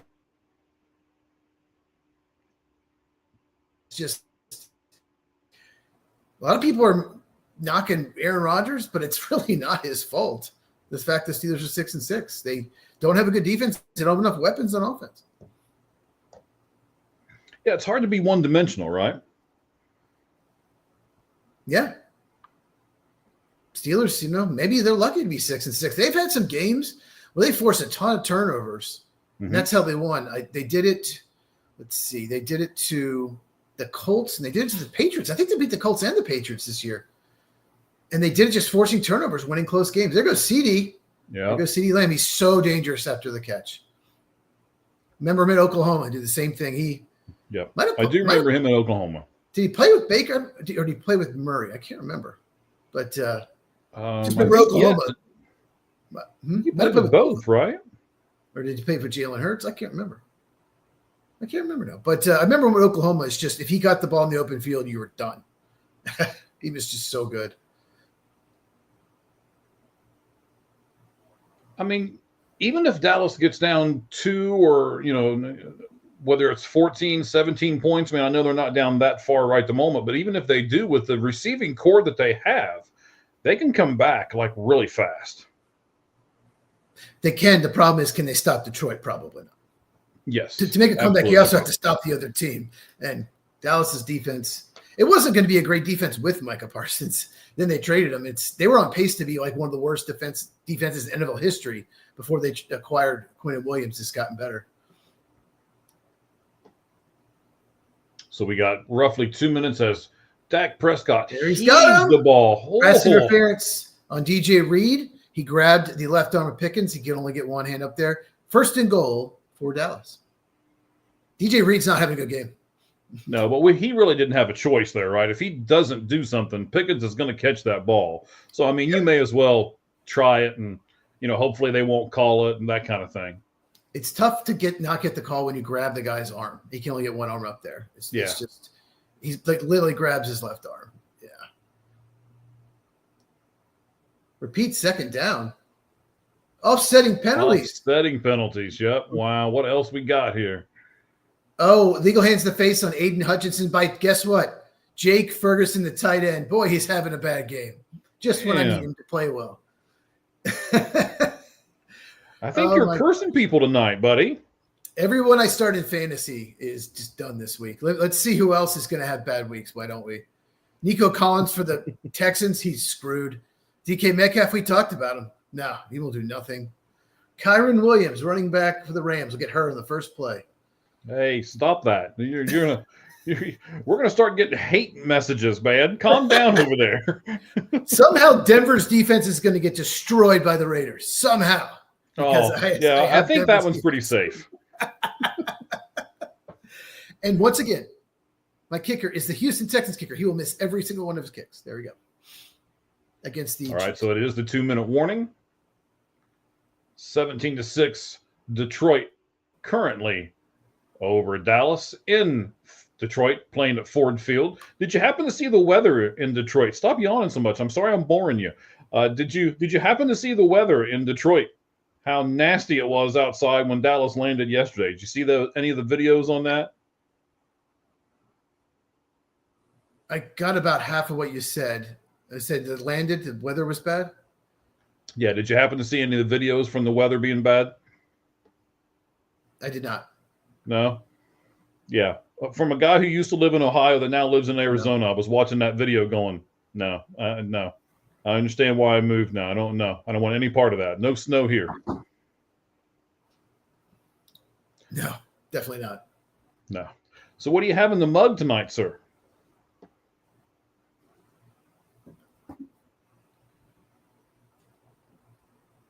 Yeah, it just says coffee on it, but what do you have in the mug there, sir? Is it really coffee in the mug? I have water. No, it's actually water. Shouldn't it say water on the cup then? Yeah. I don't have a mug that says water. Oh, maybe we need to get you one. You know, it is coming up on Christmas, sir. Go for it, Mike. You can send me a mug that says water. You might have to get it specially made. I don't. I probably will, actually. I probably will. So, Dak Prescott has a passer rating of 105.3 with 1,641 yards, 11 touchdowns, and 3 interceptions in 6 games against Detroit. My question for you is, do you really look at those stats and put much stock in them? Because, you know, with 6 games, there are probably 6 different teams. They've been 6 different players. I mean, is that something you really put a lot of stock in when you're looking at games? No, if they played each other every year, maybe, or recently, like a division game, you'd look at it. But no, I wouldn't put much stock into that. You know, Dak Prescott's got good stats. He's a good quarterback.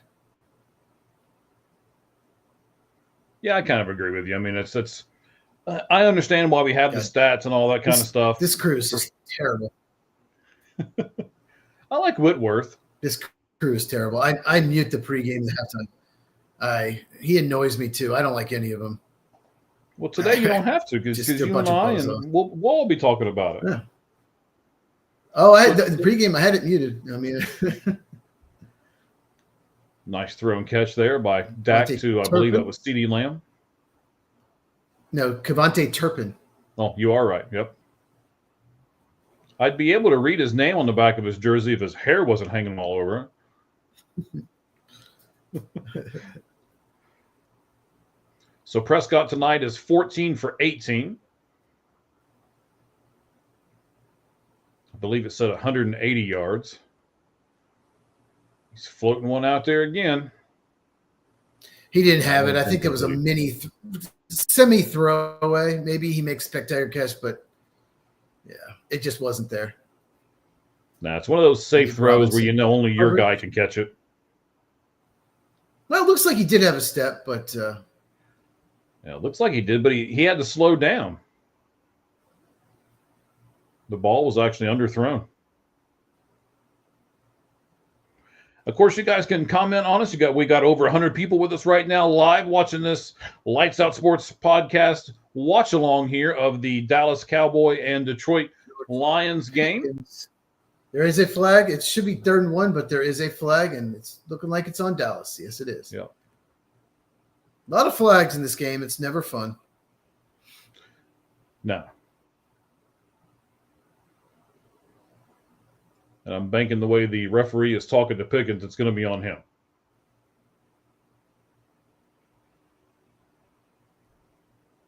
Yes. Oh, he just grabbed the face mask. He did.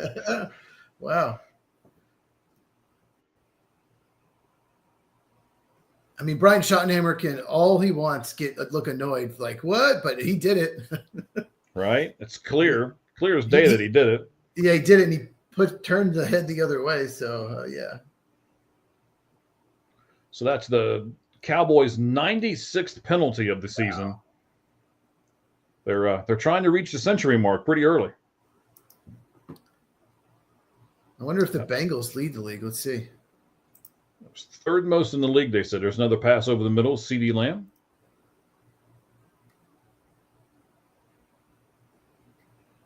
Did not get the first down on 2nd down, so that'll bring up 3rd down. You got 1 minute and 11 seconds left in the game. It'll be 3rd and 15. There is a timeout taken by Detroit. So since there's a timeout taken, I know you're over there doing your research there a little bit. I gave the stats for Dak Prescott earlier, the games that he has played. Let me give you Goff's numbers just so we are fair to each quarterback here.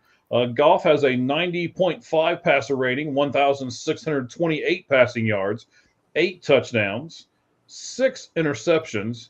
He is 3-3 against Dallas in the regular season, but he is also 1-0 against them in the postseason.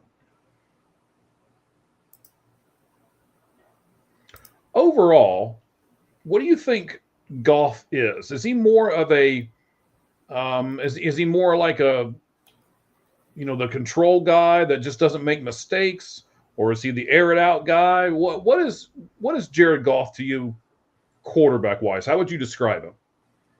He's unique. By the way, the Jaguars lead the league in penalties. Denver is 2nd, then Dallas. Wow. Philadelphia, never put either of those two teams up there. Philadelphia, Chicago, 4-5. Interesting. The least penalized team is the LA Rams, followed by the 49ers, Falcons, Buccaneers, and the Panthers. To answer your question, Jared Goff, throws the ball in time, really efficient, great pocket passer when he has no pressure. But 2 or 3, maybe 3 or 4 games a year, I'll say 2 to 4 games a year, he's just awful. Just awful throws. 2 or 3 interceptions, just looks terrible. He did it against Washington in the playoffs and cost him the game. Last year, he had a 5-interception game against Houston. They still won somehow. But that's what Goff is. He looks like an MVP candidate except for 2 to 4 games a year when he's just terrible. Sam Darnold's kind of the same way. I don't know why. But that's just who Goff is. Okay, so I'm going to make an assumption here as I'm watching this, buddy. Okay, and he did get it. So that got it. Brings the total to 9. All right, so 17-9, 50 seconds left in the first half. So, Cheese, I think what it is, I don't think it's your video. I think it's your audio. Because when you get on this big rant and you're just like rattling off all this information, that's when you start to stutter. So think about it. I think maybe it's your microphone more than it is anything else. So try to talk slower if you can. I think, but because it's the video, it's not that because it gets stuck as well when you're talking. Like you get stuck a bunch of times too. So it has nothing to do with the audio. It's just I don't know if it's something to StreamYard or what, but it just keeps getting stuck. Okay. Well, I thought I had it, but that's okay. No, it's not the audio. So 17-9. Is this about where you thought it would be at the end of the first half? What were you thinking was going to happen here in the first 2 quarters of this game? And is it living up to your expectation? Yeah, I'm not surprised. Still 1-score game. With Amon-Ra St. Brown playing, I did expect Lions probably would win. We talked about that a few days ago. Mhm. If you weren't going to play, I would have picked the Cowboys. Yeah, I thought it'd be a little closer to this. I thought Dallas maybe have a touchdown by now, but yeah, this makes sense. We'll see how it and how much time. I don't see how much time's left. 50 seconds left. Less than a minute, I think. Yes, 50 Yeah. seconds. So Detroit could still score more points. They have the kind of offense that can score quickly.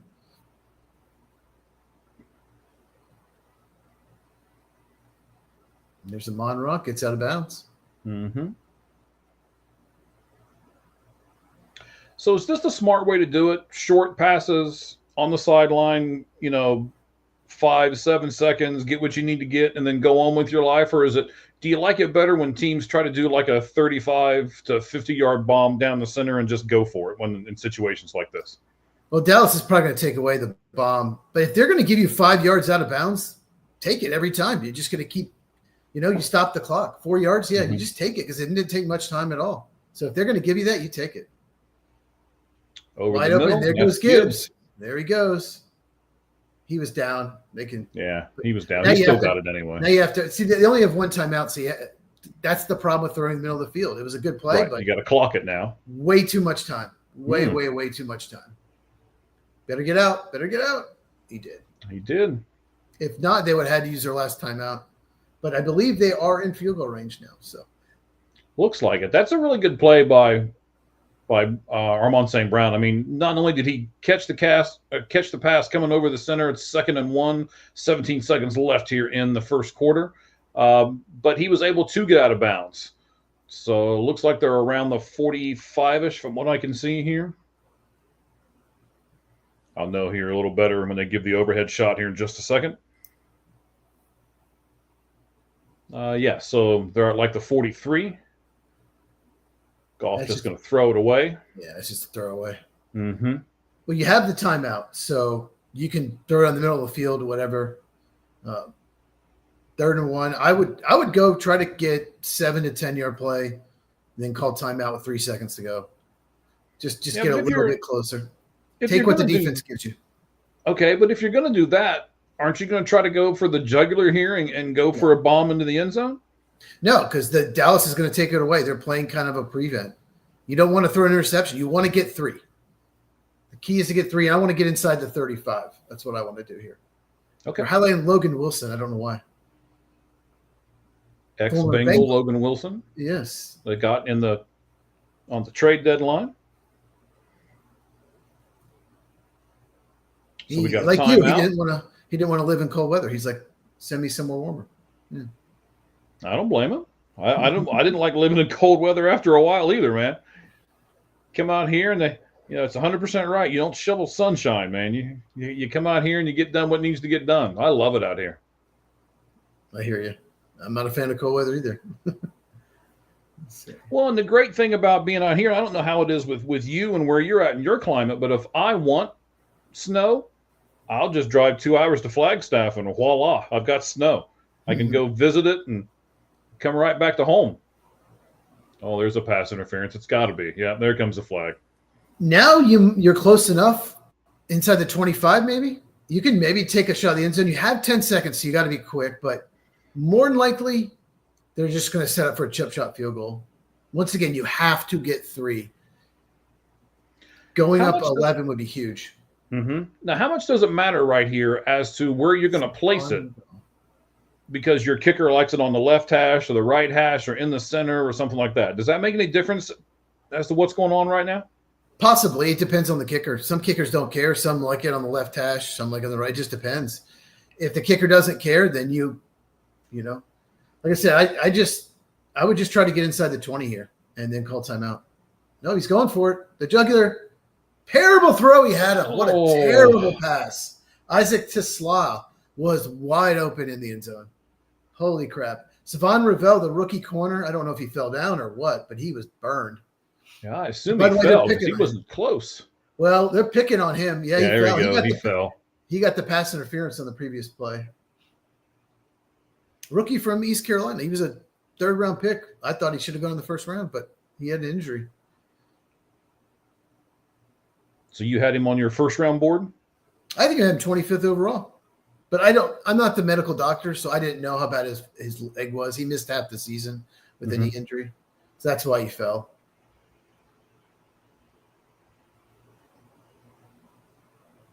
But I love all the pins in Schottenheimer's headphones there. He had like 5 or 6 pins, it looked like, in his headphones, all of different colors and everything else.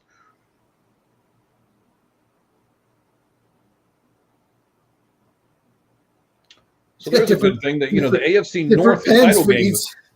He's got different pens. He's got markers, pencils. He's got mechanical pencils. He's got everything in there. Yeah.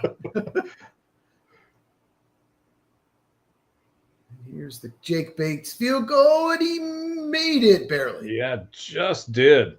Ooh, that was close. There have been a lot of close field goals tonight. Yeah.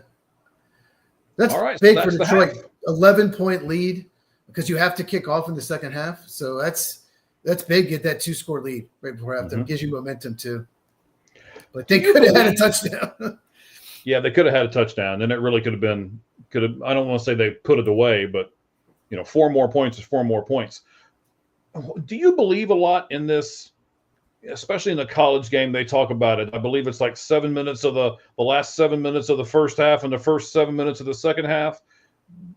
What do you think about that? Do you believe in that a lot when people talk about it? Is that something that you prescribe or subscribe to as well? It's important. There's no doubt about it. I think momentum is important going into the half and getting started good. We talked about the Ohio State, Michigan. Ohio State came out in the second half, went 3 and out. You weren't happy about that. So it can matter, but we see leads flip so much in football, especially in the fourth quarter. So you could be awful in that 14 minutes, but if you can come back in the fourth quarter if you hit your stride. So yeah, I don't think it's quite as big deal as some people make it out to be. Cowboy Reggie and Dallas will be joining us here shortly. It is halftime. We've got some questions to give to them. I saw where Cowboy Reggie just put a tweet out, and I can see Cowboy Reggie coming up right now. He is, I can see his thumb really big. He's laughing at me. All right, buddy. Are you Cowboy? They can't hear you yet because I haven't brought you up on screen, but you give me the thumbs up when you're ready, sir. Okay, he's ready. All right, so we're going to bring Cowboy Reggie up with us. Reggie, how you doing, buddy? I'm doing well. Hope you all can hear me okay. Yes, everything is good, sir. Gotcha. Everything is good. So myself, Mike Valentine, there's Cheese in the middle, and now we got Cowboy Reggie with us. How's everything doing over there in Cowboy land? Well, we're settling for a lot of field goals, so we got a little bit to talk about there. But like our season, we're still alive. Right. You are still alive. We'll talk about that here in just a moment. I'm going to give your son just a couple minutes to see if he joins us here before we get into some of the meat and potatoes of everything here that we were planning on talking about over the halftime spot there. So I know you take notes because you write for www.welikesportspc.com. What have you seen that you've liked, and what have you seen that you haven't liked so far in the first half of this game between Dallas and Detroit? Well, there's not a whole lot to like from the Cowboys side, but, they have had 3 nice drives that they didn't finish on. So I don't believe we should be too concerned that they can't score points. Okay. But I don't like the way the defense has given up big plays in the middle of the field. But, anyone that's followed this team knows that our linebacking core is in disarray, and we're relying on Overshawn to come in and do a lot after coming out of a second major knee injury in the course of 3 years. So yeah, they're just exposing the middle of the field, which is not shocking to me. Just got to do something. And Eberflus has made some adjustments this year. Got to give him credit after I wanted him fired after like 3 weeks. So you weren't alone. You weren't the only one. That's true. Yeah. Let's see if he can do what he did in Philadelphia or against Philadelphia a few weeks ago and make major adjustments in the second half. He's been able to do that. So that's my hope. I mean, they're still there, right? They're within scoring distance. Anytime you've got CeeDee Lamb and George Pickens, or not, I did it again. And they got the kickoff coming. They're receiving the kickoff. They get the kickoff first in the second half. That's right. Yeah.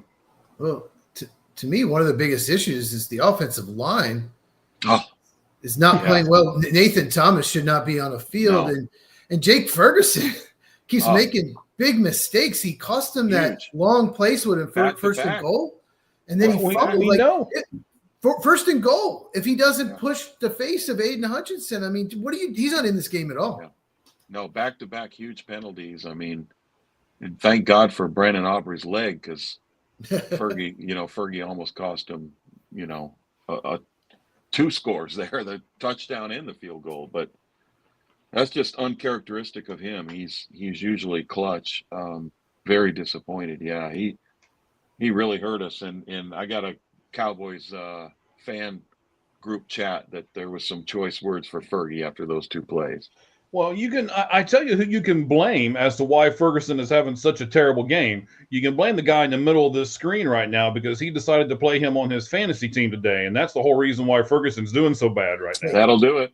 Tucker Kraft out for the year. I wouldn't have to play him if Tucker Kraft was healthy. So yeah, that'll do it every time. I mean, I think he's just trying to do too much, right? He's just trying to be too physical or something. I don't know what he's thinking, but he's got to chill out a little bit. It was 3rd and 26. Yeah. It was 3rd and 26. He was getting 4 yards. Why are you fighting for yards and getting that ball punched out? Yeah. Like, why? There's no reason to. And you saw Dak come over and did this to him. Like, just tuck it in, man.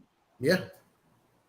He was fighting for 1 more yard and got the ball punched out. Just terrible. And I just say this, Nathan Thomas, he needs technique work. He needs his technique at left tackle has been horrible. In this game. Before we leave the subject on Fergie, he is from Wisconsin, so I'll blame that one on you. I'm actually not from Wisconsin. I'm from the South. He bailed out quick.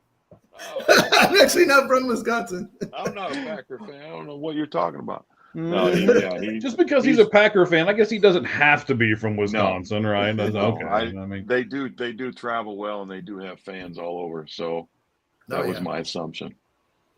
So we're going to have your son come on here in a few moments, and his first name is Dallas. Did you name him after the Cowboys, sir? I did, and my wife was expecting in 95, 96, and I said, hey, what do you think if the Cowboys win the Super Bowl?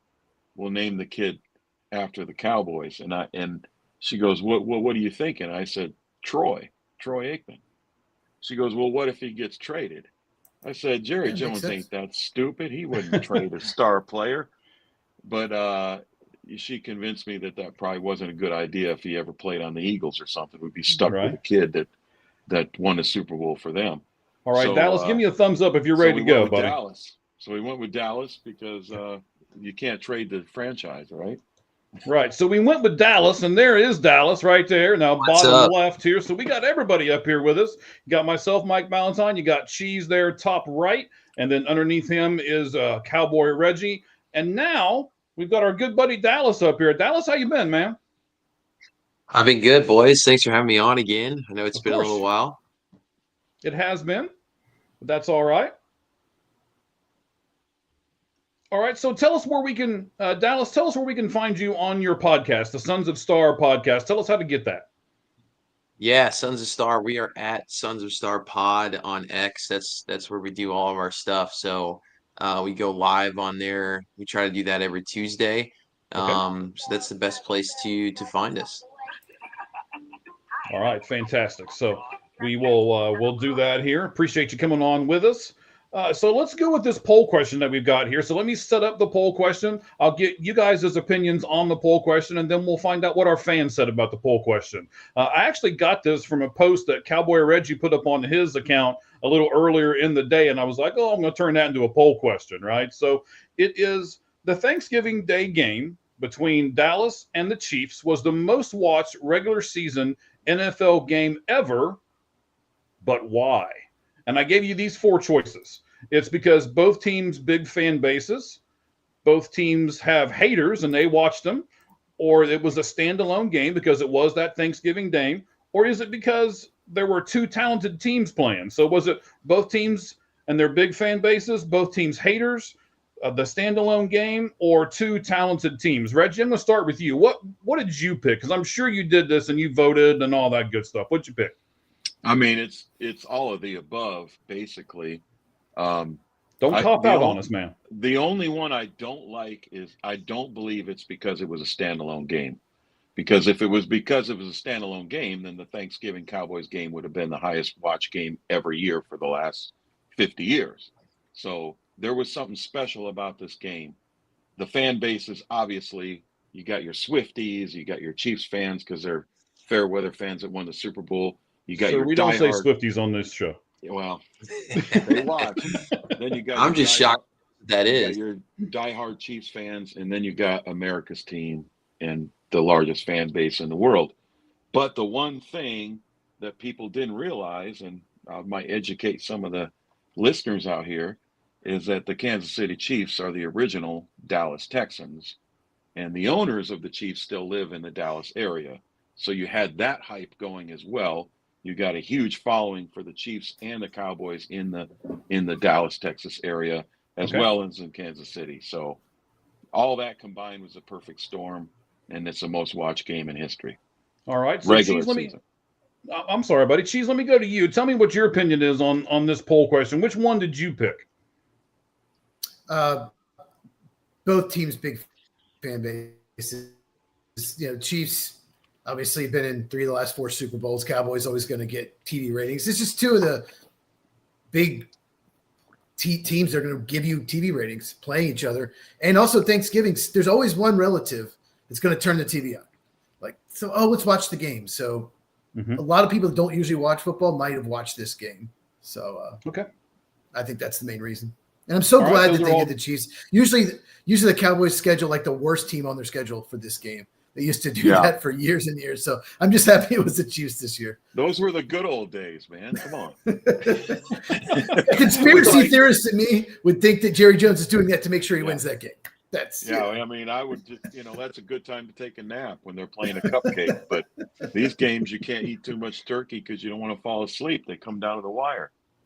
Right. All right, Dallas, what did you pick? Both teams' big fan bases, both teams' haters because it was a standalone game or because they were just 2 talented teams? None of the above. I got because my man Post Malone had the halftime show. Oh, I think that's why there we go. Tuned in. I could not disagree. About Posty, yeah. I could not disagree. I muted that. I just muted that. I was like, no. Come on, man. No, man. I think it's probably the fan bases. I'm surprised it was the number 1 watch regular season game. It's right in that sweet spot right after usually Thanksgiving dinner or before dinner. I don't know how people eat around the world. I had mine pretty late this year, but usually it's like that kind of early. So it's like a 4:30 kickoff Eastern time, 3:30 Central. Seems like the perfect time. But yeah, I mean, the Chiefs are on the ropes. It was a good game. The Cowboys luckily had been playing some good ball. Mahomes has only played the Cowboys. There was only his second time. He's got the tie to Texas Tech. So it's like Cowboy Red said, there's a lot of, turnover there with fan bases. But yeah, man, I think the Chiefs are they're popular. They kind of became America's team the past few years.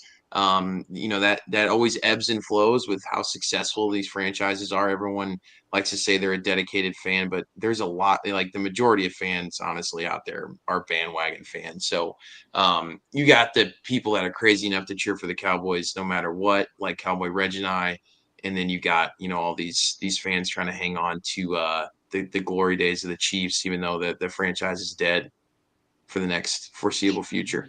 Dead, he called it. Wow. They killed him, man. Dallas put him out. They're done. No, you might be right. What about Detroit? Is Detroit going to put Dallas out tonight? I think the Cowboys can lose one more game. This, you don't want it to be this game, but I think 10-5 or 10-6-1. I don't know how that doesn't get you in the playoffs. Maybe it won't, but I think they can lose one more game. I hate it to be this one, but after 10-day rest after this game, they can realistically win out. So I don't think they're dead yet if they lose. And it's like Cheese is saying, it's because the rest of their schedule is relatively easy, right? Yes, they can win out. They should win out. They'll be favored in the rest of the games. All right. Vegas will favor them. Yeah, let's go over the poll question real quick and see what everybody else said. So you got 12% that agreed with a lot of you guys saying it wasn't just because it was a standalone game. I only got 12% of the vote.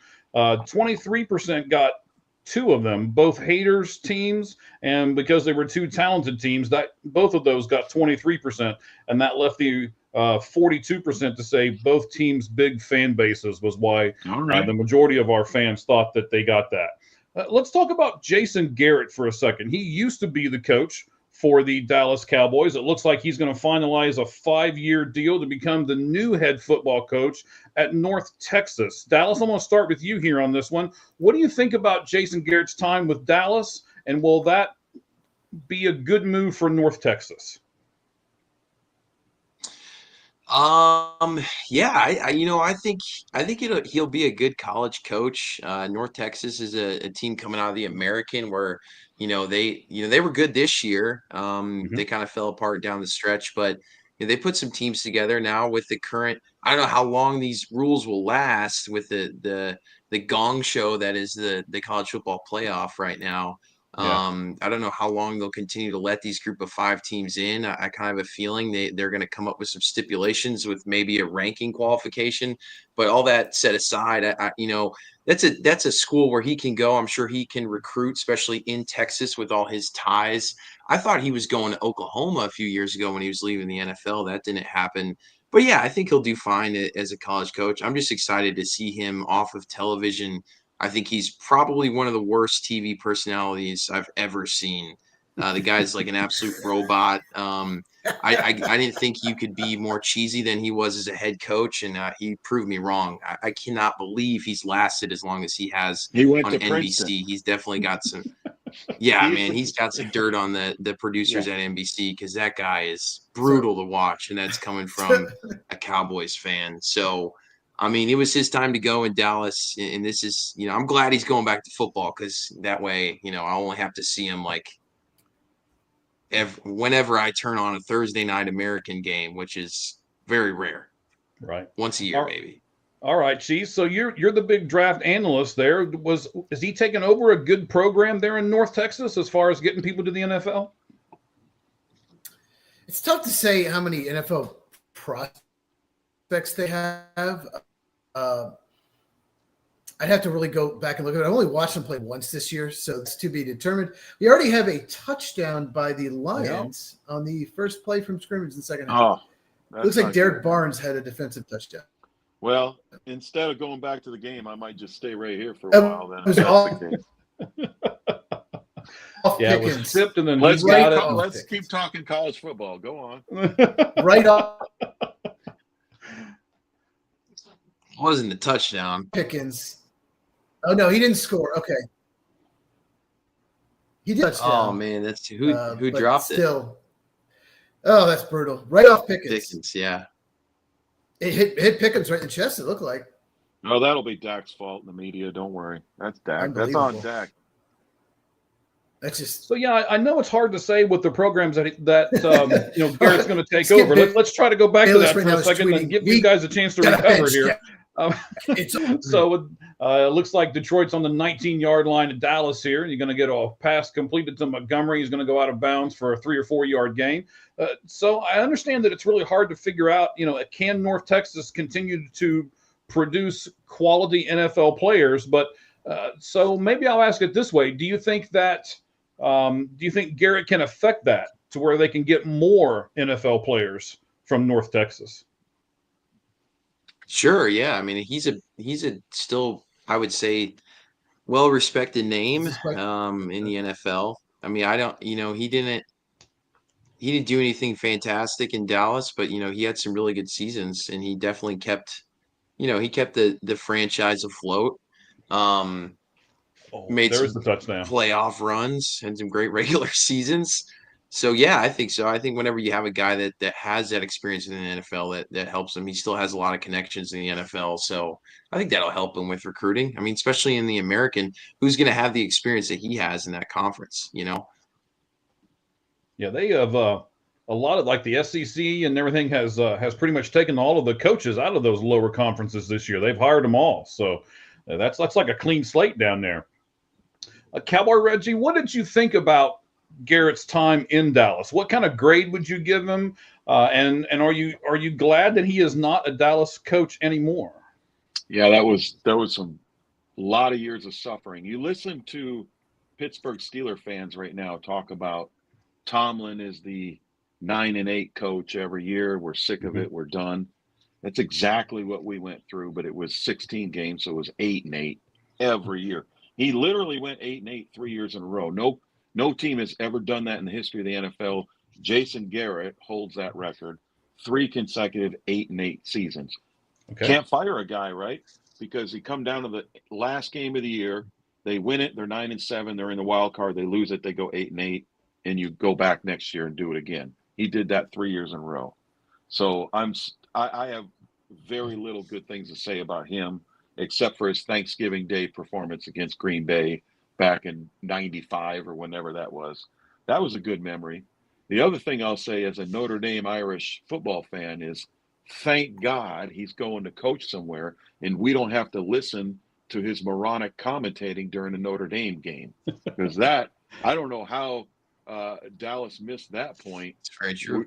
We talk about seeing him on NBC Sunday Night Football when the Cowboys are on. We also I said NBC as a whole. I didn't say Yeah, anything about yeah. Sunday Night Football. But we've had situations where he has commentated the Saturday game with Notre Dame and then turn around Sunday game with the Cowboys, and we're texting each other like, "Do we 2 straight really days have of to? Garrett. We have to suffer through this clown 2 days in a row?" And he does literally look like a clown. I'll end at that. Oh man, All come right. on, So, man. one of the big things that I know the two of you are really high on right at the moment, because I actually listened to your podcast where you had it on Tuesday. And I even heard Dallas say he couldn't find the stat on it. I looked it up and was in the same boat. I was trying to find the stat too. When's the last time that a team beat the last 2 Super Bowl winners in back-to-back games, right? Like Dallas just did. They beat Philadelphia and they turned around and beat Kansas City as well. So, Cheese, I'm going to ask this to you. Dallas is 6-5-1, depending on the outcome of this game, which doesn't look great right at the moment. And Philadelphia is 8-4. Can Dallas come back and win this division, or do they have to try to bank themselves on a wild card to get into the playoffs?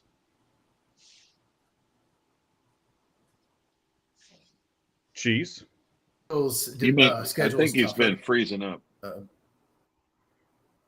There he is. There we go. Yeah. I'm going to just take a break because it's freezing up and restart. I'm just going to take a little break here. All right, not a problem. I barely heard I can hang out with the other 2 gentlemen. We're good with that. Like 5 minutes. Okay. Sounds good, bud. Okay. I'll put you back on. Just go ahead and reboot yourself, and I'll stick you back up on the screen here in a minute. All right, sounds good. So, Reggie, Dallas, do you guys think that your Cowboys can actually come back? Here's a nice run. Do you guys think that your Cowboys can come back and actually win this division, or are they going to have to get in with a wild card?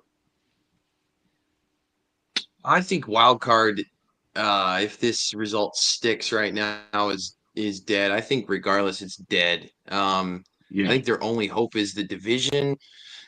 I think tonight really hurts. I think it does. I think it takes a lot of pressure off Philly. This game is nowhere close to over, though. Let me say that. I mean, this Cowboys driving here, but Philly's got LA. Sounds like Herbert's banged up. I think he's going to play, but it's going to be a tough run. I think their only hope is the division, and they're going to have to hope for Philly to go 2-4, I guess, to finish the season, which is a big ask, and tie him at 10 wins. Holding penalty on Reed for the Detroit Lions right there. So Reg, I'm gonna do a little bit of a different question to you. So here's the rest of Dallas's schedule. We talked about this earlier, right? So the Vikings come to Dallas next, and then the Chargers come to Dallas, as Dallas just mentioned. How many times am I going to say Dallas in this sentence? And then the Cowboys are at Washington, and then the Cowboys are at the Giants. So they play the Vikings, Chargers, and Washington, and the Giants. You said earlier they're going to be favored in all 4 of those games. How many of those games can they win? How many of those games should they win? They got to win all 4 now. I mean, if this result stands, they got to win all 4, and they should win all 4. And let me add, hopefully I don't sound too arrogant or conceited, those are 4 home games. Every time they go to Washington, that stadium is blue. And every time they go to New York, they win. So, I mean, those are 4 home games. So they should go 4-0. But, tonight is concerning. They got to at least come back, compete at the end of this game to say, hey, we're a playoff team. Let's win these next 4 games. if they get blown out in this game, I think they're done. Well, there goes I CeeDee think- Lamb off the field right now. Yeah, that's not good. There's Yeah, that it's not. I shoulder mean, he's again. on his own power, but yeah. Yeah, he all plays right. through that shoulder. He plays through it, but that's not good. Oof. So here's the Eagles' Bad, look record, bad. Dallas. I don't know if you know what the Eagles' next 4 games are, but let me give them to you. Tell me how many of these Yeah. games you think, or how the Eagles are going to do in these next 4 games. All right, so it's the Vegas Raiders come to Philadelphia and play. Then the Eagles go to Washington. Then the Eagles go to Buffalo and play the Bills. And then Washington comes to the Eagles. So 2 games with Washington, 1 game with Buffalo, 1 game with the Raiders. Yeah, I mean the How many of those Raiders games are they gonna win? is definitely a. Well, they'll beat the Raiders. And, Mhm. I think they could definitely sweep Washington. I think as the Cowboys hope they can split. Maybe with Jaden Daniels coming back, they do. I mean, the Eagles have always kind of. They will struggle with the NFC East teams. They will. Even when they're really good. We saw that earlier this season when they lost to the Giants just inexplainably. And Buffalo on the road, I think Buffalo squeaks it out. I mean, Buffalo's going to continue to have to fight for, I don't know if their division is even in reach at this point with how good the They'll be Patriots fighting are. for a seed. They're going to have to fight for a wild card Right. spot, which Yeah, is crazy. All right, now let me I know interrupt you last for- time I checked, they were a 7 seed. So it looks like they're going to go for it here. Is this the right call? 4th and 5. You're down on like your 11, the opponent's 11, 12-yard line. You're down 27-9. Is this a field goal spot, or is this a go for it and cross your fingers and hope we make it? You got to go. I mean, You can't kick a settle field for goal. field goals. Well, it's 2 possessions, but Yeah, it's but you 15 got points 3 with how red this game's zone- going. You got 3 good drives that you've settled for field goals, and Oh, what happened there? Did he pass that ball off? It looked like Pickens handed the ball off to Smith. I'm not able to see it right now. I'm sorry, Oh. sir. I'm following on the play-by-play here, but I can't. It's slightly behind you guys, I think. So I haven't got that. So what's hang the call? on. They're showing the replay. There's Pickens. He's got the ball. It He never dropped touches the. Oh, it comes out. The ball comes out. Smith recovers it and then goes into the. That's a touchdown for Dallas. All right. I hope you're right. Can't advance. I thought you can't But they're advance. not giving it to him. No, they're going to give it. It's my screen is saying 1st and goal at the 2 for Cowboys. Yeah, that's what they're doing. Okay, now it looks like they're going to review this. Okay. I think he's down there. Looks like his hand's down. This is interesting. He No, didn't they are advance. not going to review it. They're No, I going to think go it should right. be 1st and goal. Yeah, It should be that's what they're 1st and saying. goal on like the inch. Yeah, you can't advance it. So whenever They're he saying at the 2. At the 2. 1st and goal on the 2. There's the first run, and Williams is closer, but not in the end zone. So, Yeah, they've tried to run Williams all night. I give them credit for trying, but that offensive line is it. What are we looking at here? 3 games in 14 days for the Cowboys, and I think the offensive line is looking tired. well, that's the problem with playing on Thanksgiving and doing that, Yeah. right? They played a Yeah. Sunday, then they played a Thursday, and then they played another Thursday. You normally don't play 2 Thursdays in a row. There's your touchdown. All right. So I mean, Williams like just scored, Dallas said a few minutes ago, this game is far from over. So and he was right. yeah, I mean, you got to say, that fluky turnover to start the second half, it counts, but it doesn't necessarily change momentum because the offense is still moving the ball. So if the Cowboys can create a turnover, you're right back where you were when you came out at halftime. So that's what they need to do. They cannot give up another 6, but if they create a turnover or force a 3 and out or get a punt, then they're right back in the game. Well, the good news is they've scored a touchdown. They've kicked the extra point. It's now 27-16 with 10 minutes and 41 seconds left in the 3rd quarter. The bad news is I just saw on camera where CeeDee Lamb is walking back to the locker room. Okay, well, he's walking. Yeah. He's walking. But and there's something they've done before with his shoulder. I think it comes out of socket, and they take him back there, get the pads off, pop him back in, give him an injection of cortisone, put his pads back on, and he'll be back in the next drive. You act That's like it's no big deal. Like, they just no, take him we've back to the seen locker this. room, pop his shoulder back into place. Here's Yeah, a I shot mean- for you. Shut up. Go out there and catch some more Yeah. balls. We've seen his shoulder go out, right? Mhm. Dallas, you've seen it. Yeah. Yeah, it seems to be a recurring issue now. I mean, yeah, he's really caught the injury bug. It's Yeah. more reasons why you gotta pay Pickens. He's the Yep. best receiver on this team. Absolutely, and they need to go to him more though than this game. I've been complaining about that. Just force the ball into Pickens. How many times do you see somebody take a ball away from George Pickens? I mean, he's going to win that battle, and he's 6 inches taller than the guys guarding him tonight. Yeah. I think they got to go to him more. All right, Dallas. So you said that the Eagles would beat the Raiders. What about Washington both times? Are they going to beat Washington too?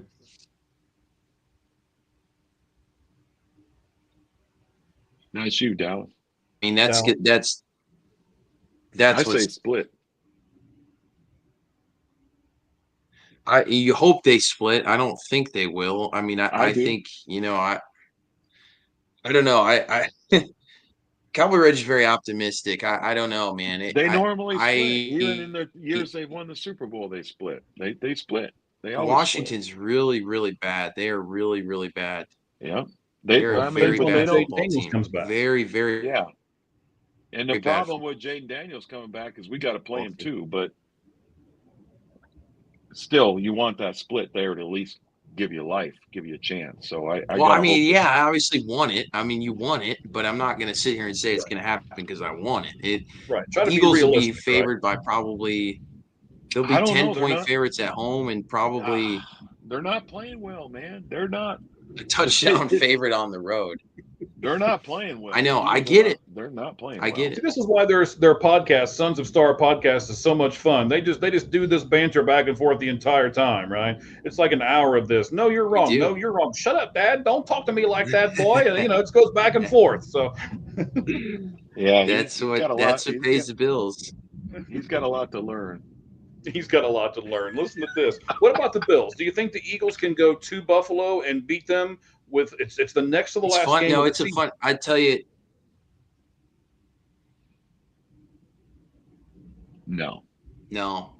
I'd take Buffalo in that game every time.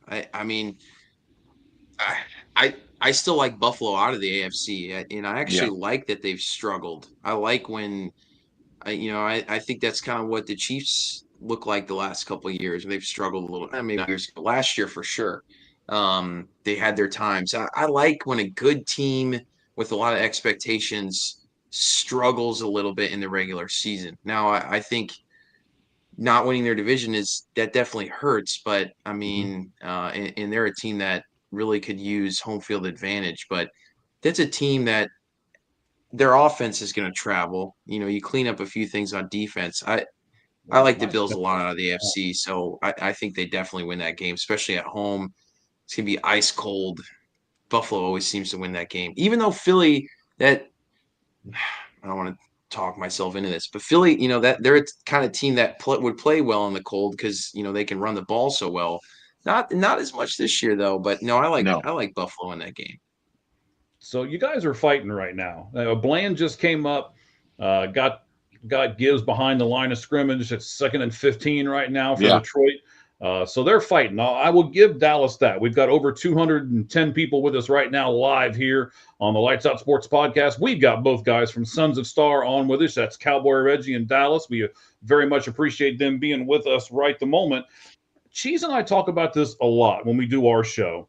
And it's the whole battle between, do you want your team to continue to win and you cross your fingers and hope they get into the playoffs? Or do you want your team to just tank and try to get the best draft pick possible? My Bengals are in that situation. His Packers are not. But I'm a Bengals and Cardinals guy. My Sundays just suck right now. So, I'm on the board with both of those guys, even the Bengals right now. I wish they hadn't have brought Joe Burrow back. I was in the camp of no, make him sit out the entire rest of the season and try for a big draft pick. What do you guys think in Dallas? Reggie, I'll start with you. Would you rather them just tank and get a better draft pick, or would you rather them keep trying to win, even if there's a not real great shot? Like if they lose tonight, there's a 9% chance they make the playoffs. So if tanking was the answer, the New York Jets would have 6 Super Bowl rings. It's not the answer, man. You got culture, you got coaches playing for their job or coaching for their jobs. Mhm. You got to play to win every game. I don't believe in tanking. The only time I would accept it is if it was week 17 and it was between you and one other team for the number 1 pick. Maybe I tank that game, maybe, but even then, I don't like it. So, look at the New England Patriots. How many Super Bowls did they win over a course of a decade where they were picking 32nd? So tanking's not the answer. The number 1 pick doesn't give you a ring. You don't get to hang a banner for getting the number 1 pick, or there'd be a lot of banners hanging in the Detroit Lions Stadium tonight. Yeah, but there was some. I mean, you brought up New England. I mean, there was some crazy stuff going on. That almost that entire time they were there, that rest of that division was terrible. I mean, they just ran over Miami. Yeah, and but they won Super Bowls. The other teams. They won Buffalo Super was Bowls. terrible Sure. back then. So I understand what you're saying, but there's more things that feed into it than just do we tank for the number 1 pick or do we still try to win? I think there's a few more things that enter into that equation. Dallas, what do you think? Are there a few more things that enter into that equation, or are you with Reggie saying, no, I don't want to tank, I want to win at all costs? And if they make the playoffs, great, and if they don't, I'll live with it. Yeah, I think what the Cowboys have done really well with their acquisitions is they've kind of built, their weaknesses are not at skill positions, especially on the offensive side of the ball, and they've rebuilt their offensive line the last few drafts. Defensively, now skill position wise, I think what you have to target in this draft is cornerback and safety. And I think Okay. with tanking, you could get Caleb Downs from Ohio State. That's already out of reach. He's projected to go number 1 overall. So I look at their first round pick potentially. Dylan, I think it's Thieneman out of Oregon. They could pick up. They might be able to grab a cornerback too, like Terrell out of Clemson, AJ Harris out of Penn State. That's where I think they could focus their number 1 pick in, and they can get him. They can get them at like doing his 15 to homework 20. for the show. Oh, man, He's a Look stat at boy. you. He's a stat boy. I'm a stat guy. Yeah. Me too. But yeah, I mean, I think because of the way their team's built, that they don't have to tank to really rebuild, because you don't need a quarterback. Their running game's improved. You could pick up a running back or two. They did in Jaden Blue. He's been hurt a lot of the year, but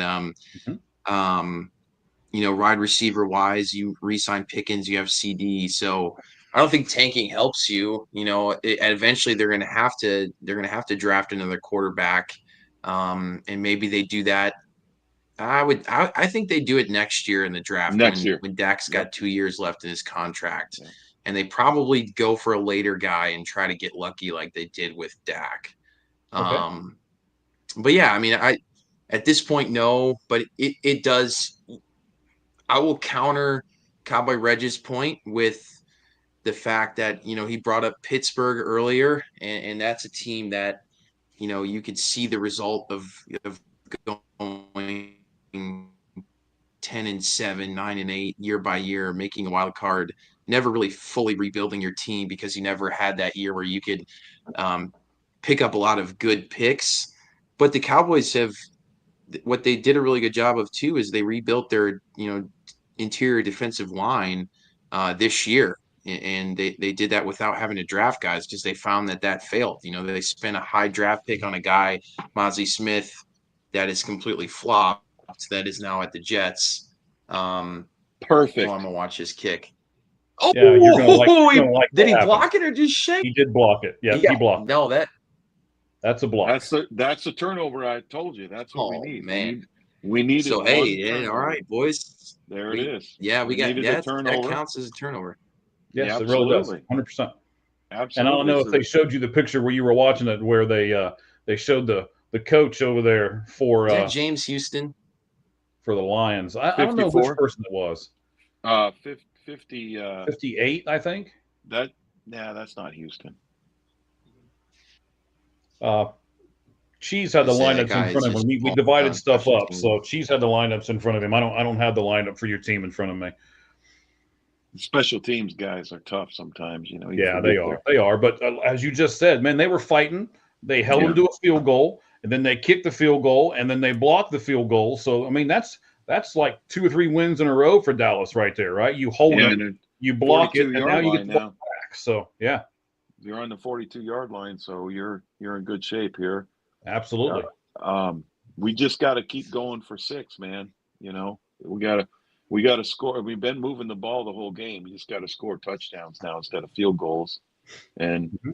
this is what it's like being a Cowboys fan, brother. We go into the fourth quarter sweating. It doesn't matter who we're playing. We're always sweating in the fourth quarter. Hey, don't talk to me about being a fan of a team that kills you, because I'm a Bengals fan. They start off That's true. every season, get really good down the stretch, and then you're like, okay, they're going to do it. They're going to do it. They're going to do it, and then they don't. So I mean, don't give me that, man. I'm a Bengals fan. All right, stop it. That's a fact. Well, how do you? So- You've been asking Go us ahead. questions all night. How do you feel about the Bengals at this point? Because, I mean, talk about a team that has to win out, but man, did they look impressive against the Ravens? And Yeah. By the way, yeah, I mean, and that's it. I had the Bengals +7 all day. Thank you, Cincinnati. Easiest bet of the day. Or was That's a it even more than Okay, that? so I got to That go to spread might have Buffalo been this more. I week. think What it do was you 7, though. think? But anyway, What do you guys think? Can they beat Buffalo in Buffalo this week? Because I think this is the big game for them. If they win this Yeah. game, the rest of their games are pretty easy.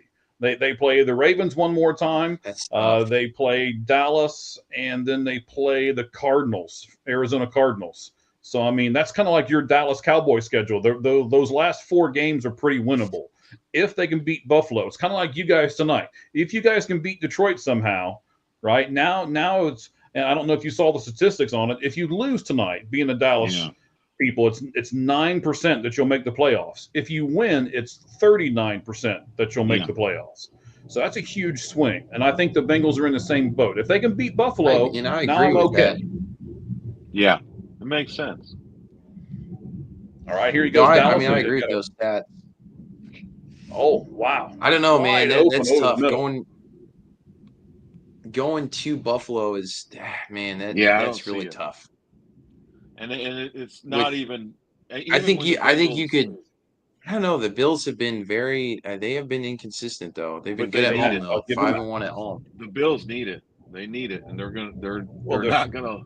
Yeah, they're not. I can't see them having an off game when they're at Well, home. and they nobody need needs it more than the Bengals do, though. I mean, if you're Yeah, that's what but- you're going to use, right? That's true.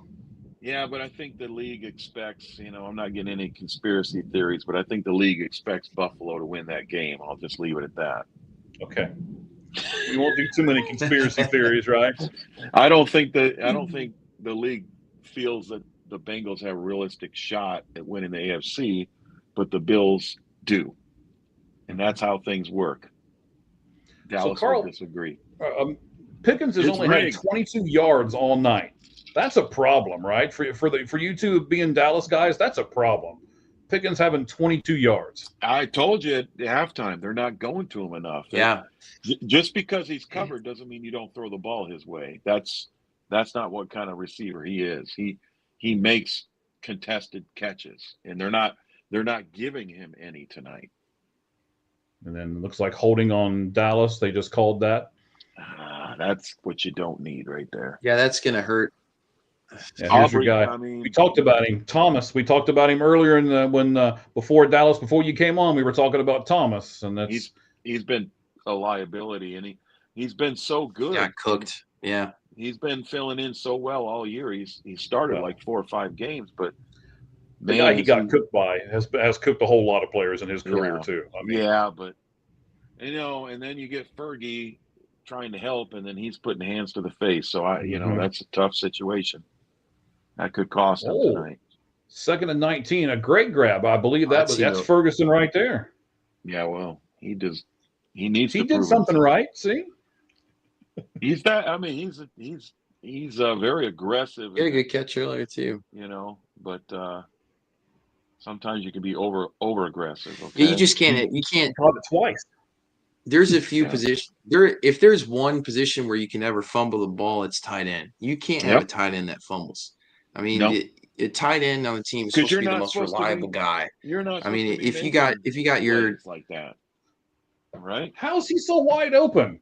Wow, there's flags everywhere.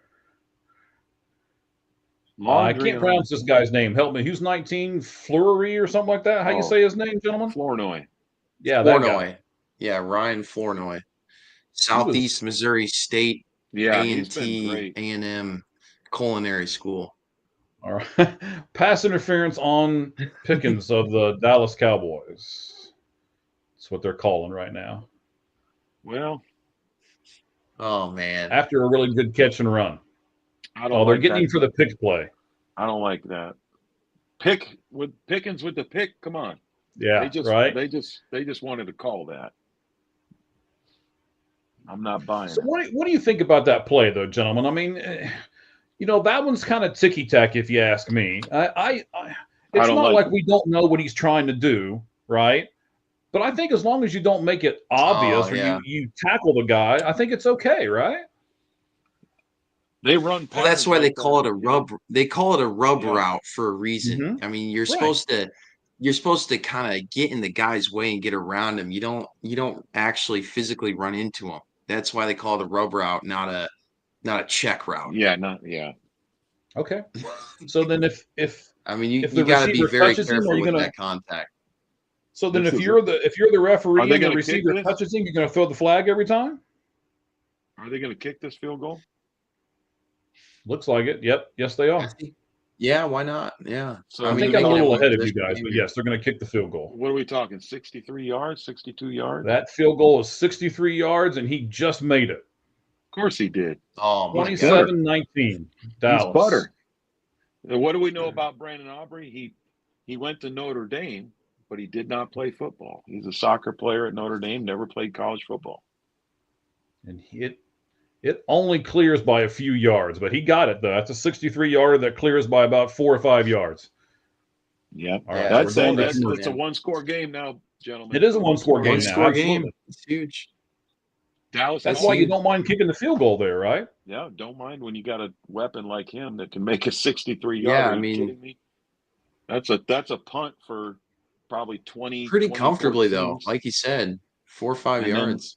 And then there's another dozen teams that probably go for it there, and there's probably only 3 or 4 teams in the league that even attempt that field goal. That's how good Brandon Aubrey's been. Yeah, when you got a weapon like that, why not go for it, right? He's got a Yeah, that's the thing. I mean, with those types of preseason. field goals, though, normally field goals don't give you momentum, but 63-yard field goals do. I mean, I think that Yeah. gets the guys fired up. Because It's if you huge. miss that, you're giving the other team the ball in your territory. So Right. that's a huge kick. It's a huge swing if you miss it, right? Yeah, it's a field position kick as well as points. So it's a one-score game. I'm gonna be ducking out here in a minute to watch the fourth quarter. By the way, Yeah, but, that's fine. That's no problem. I told you I was only going to stay for halftime, but I've enjoyed my time here on the show. I appreciate you. Oh well, no problem. I appreciate both you guys coming on with us. I mean, this was a game we kind of circled on the calendar. We're doing these watch-alongs now. I really like doing it. There's a lot of people that don't have Amazon, so they find other ways to take in these games, Sure. and I think this is a really good way to do it. I mean, we've got 215 people with us live right now, so we're doing really well on that. I mean, we're not doing Sons of Star podcast well. You guys have 500 people with you or whatever, but we're okay. We're trying to get half. Okay, we're just trying to get half. Only when I can really get on Cowboy Reg's nerves when we get those good numbers. A rant. When I get on a rant, we get more views. Okay, all right. Well, at least you know how to get more views, right? Well, I haven't been on a rant since we got rid of Mozzie Smith, so Oh, well, I don't know you who my next. got to find pick is. somebody new. Yeah, it might be Ferguson if he. I was going to say maybe it's Ferguson. Maybe it's Ferguson. I've already blamed the entire state of Wisconsin earlier in the show, and Cheese left because of it. So Right? He got all upset with you, and then it just took off on us.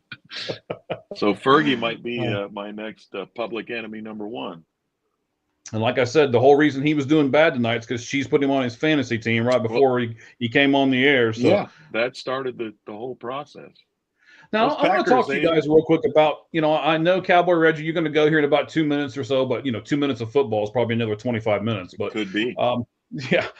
So, do you guys play fantasy football? Yes, And do sir. you think that it takes away from your enjoyment of the game because of you're trying to root for your fantasy players? Dallas, I'll start with you. What do you play? And do you think that because you're playing, it takes away from the love of your game or anything like that? Hmm, that's a really good question. Yeah, we definitely play. Cowboy Reg and I are in the same league with some of our good friends. We have a really good time with it. Man, yeah, it is fun, but yeah, I think it makes it hard as a fan of a team. Hmm. The people I've talked to that enjoy fantasy football the most are people that don't necessarily have a strong tie to one team. Right. I have I a agree. coworker of mine who's like he's so into fantasy that like that's his thing. That's why he loves the entire NFL. I think Hmm. that's really cool, but it makes it tough for being a diehard fan of a team.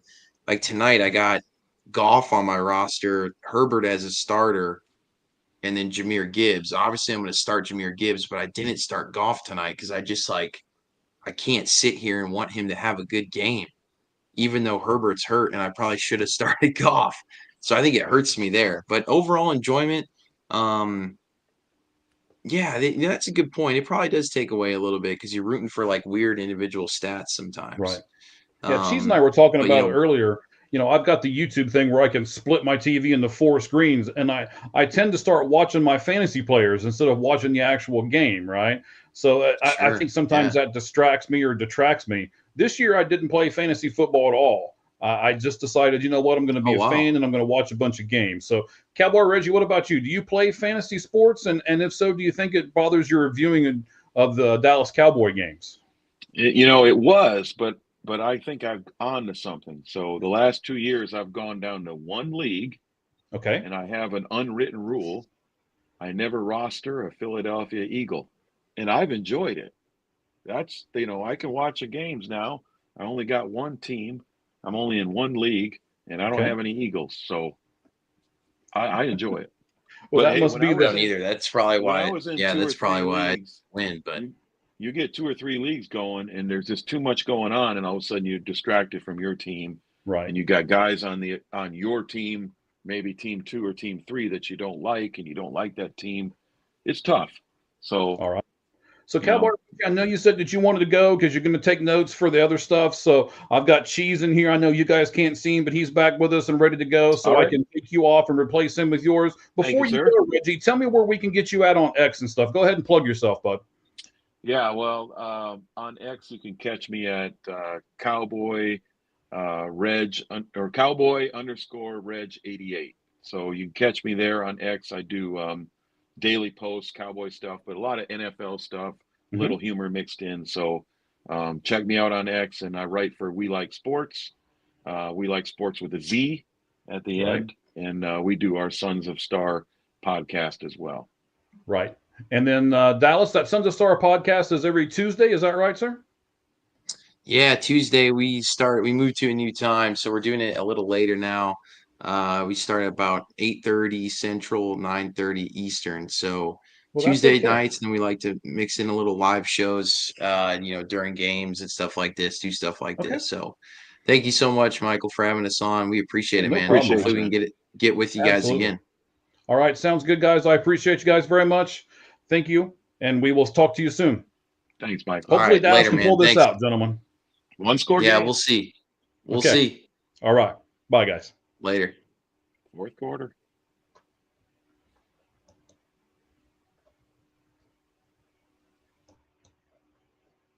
All right, Cheese. Took a little break. Probably got yourself a little something to eat. You refreshed and ready to go, buddy? Yeah, I just hope you can hear me and I can hear you. That last 5 minutes, I couldn't hear like any of the three of you hardly at all. I don't know what's going on. Yeah, I'm not sure either, but so far so good, man. We'll just cross our fingers and hope everything sticks the way it is right now. Yeah, I restarted, so maybe that'll do something. Who knows? Okay. That sounds fantastic, bud. So they just flashed up on the screen a few minutes ago. You're going to have Atlanta and Tampa Bay next week on Thursday Night Football. I know you're going to watch it. Would that be a game that you would look forward to, or is that a game that, like we were talking earlier, that you'd like to see them flex and give us a better game? Flex, give a better game, but they're not going to do that with Thursday because the schedule would, you'd have to flex it so far in advance. Right. I wish that would. Honestly, they shouldn't even play Thursday games. It's not good for the players to flip from Sunday. They care about player safety. It shouldn't even play Thursday games. It's absolutely stupid. Yeah. I mean, I like it I agree. because if it didn't play a Thursday game, they didn't play like a Monday game. They just have 10 or 11 on the 1 o'clock slate. My biggest problem is not that anything is you have a Thursday game, Sunday night, Monday night, right? Mhm. But sometimes you have 9 teams playing at 1 Eastern and 3 playing at 4. Yeah, that's stupid too. 7 and 6, spread it out. Mhm. That is someone who covers all 32 teams. It's so frustrating trying to watch Red Zone and keep up with one game. I always try to watch one game and then Red Zone the other TV, and it's really hard. And but to answer your question, there are 3 types of people that will watch that game Okay. besides the casual fan: Falcons fans, Buccaneers fans, and Rams fans, because the Rams have the Falcons' first round pick and they want the Falcons to lose every game. The Rams may win the Super Bowl this year and get a top 5 pick because they made that trade with the Falcons. And I would love, we'll talk about this on the podcast. I'm going to bring up this topic. We're going to talk about some trades in the past. The Bears benefited from this. The Eagles have benefited from this in the past. So we're going to bring that up on Tuesday on the Lights Out podcast. So I don't want to go too into it tonight. Okay, and I appreciate that. I tell you what, I want to say something to you. I was going to do it off air, but I'll do it right now. Here's what as a fan of your channel, right? I watch everything that you put out. I would love to see you go back and revisit some drafts, especially the ones that you have done. Like, okay, I had them picking this guy, they picked this guy instead, and because they picked that guy, this is how terrible this guy is done. Or they didn't listen to me and they picked this guy, but hey, that guy's done really well for that team, or something like that. I think it'd be a neat few segments for you to revisit a few of those teams and a few of those picks. And just talk about how, because as we were talking earlier, I know you were gone, and I don't know if you were listening to us or not on another device or anything, but we were talking about tanking, and both of them, both Cowboy Reggie and Dallas, were against their team tanking right now. So they were saying, hey, that's not a way to build a team. And if it was, then, they had to throw the Giants in there, of course, because they're the rival to them. But, they're like, hey, if tanking was the reason, then the Giants would have a ton of Super Bowls. And I agreed with them to a certain extent. But I also think we could prove, and you could prove on your show, how important the draft really is to teams as well, because it's very important to teams too. I will do those videos in the off season. Okay. That's the time to do it in draft season. That's when I'll do those. Okay. I thought about revisiting, even going back 15, 20 years, because I've been following the draft. I watched every pick of the 1998 draft when Peyton Manning went first. I watched every pick of that draft, and I was, a kid. Anyway, I had double digit, but I was still a kid. I wasn't a wee lad. I was still in my 40s, and you were a kid, right? That's what you're trying to say. I get it. Oh yeah. You were late 40s. Okay. But those videos, I do want to do that. I love the history of the draft, and a lot of people, some of their favorite players, they don't realize how close they came to being with other teams, or trade up or trade down, or just. Mm-hmm.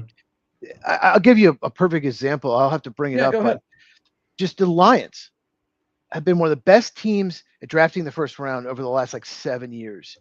And when they drafted Jahmyr Gibbs 12th overall, and then they got, I believe it was Jack Campbell 19th in the same draft, the linebacker was having a great game. They were criticized for both picks. 2023 draft, they had David Montgomery running back. Why are you taking Jahmyr Gibbs? And then they took Jack Campbell 19th overall when most people had him in the 30s or 40s, maybe even 50s, like mid-second round pick. And they got trashed for those picks. Terrible grades by a lot of draft analysts in the media. Those have been 2 terrific picks. They're 2 of the best players in their position right now in the NFL. So you never know. When Mel Kiper gives you an A-, you might be a D-. When he gives you, a D-, you might not be in the best draft in the NFL. You just really have to revisit them. And I'm glad you brought that up. I will start doing that on my channel, revisiting drafts years later, 3 or 4 years, and say, look, they were wrong. These draft analysts that gave you an A, you had a terrible draft, and vice versa. Sometimes they're right. Just, I cannot hear you.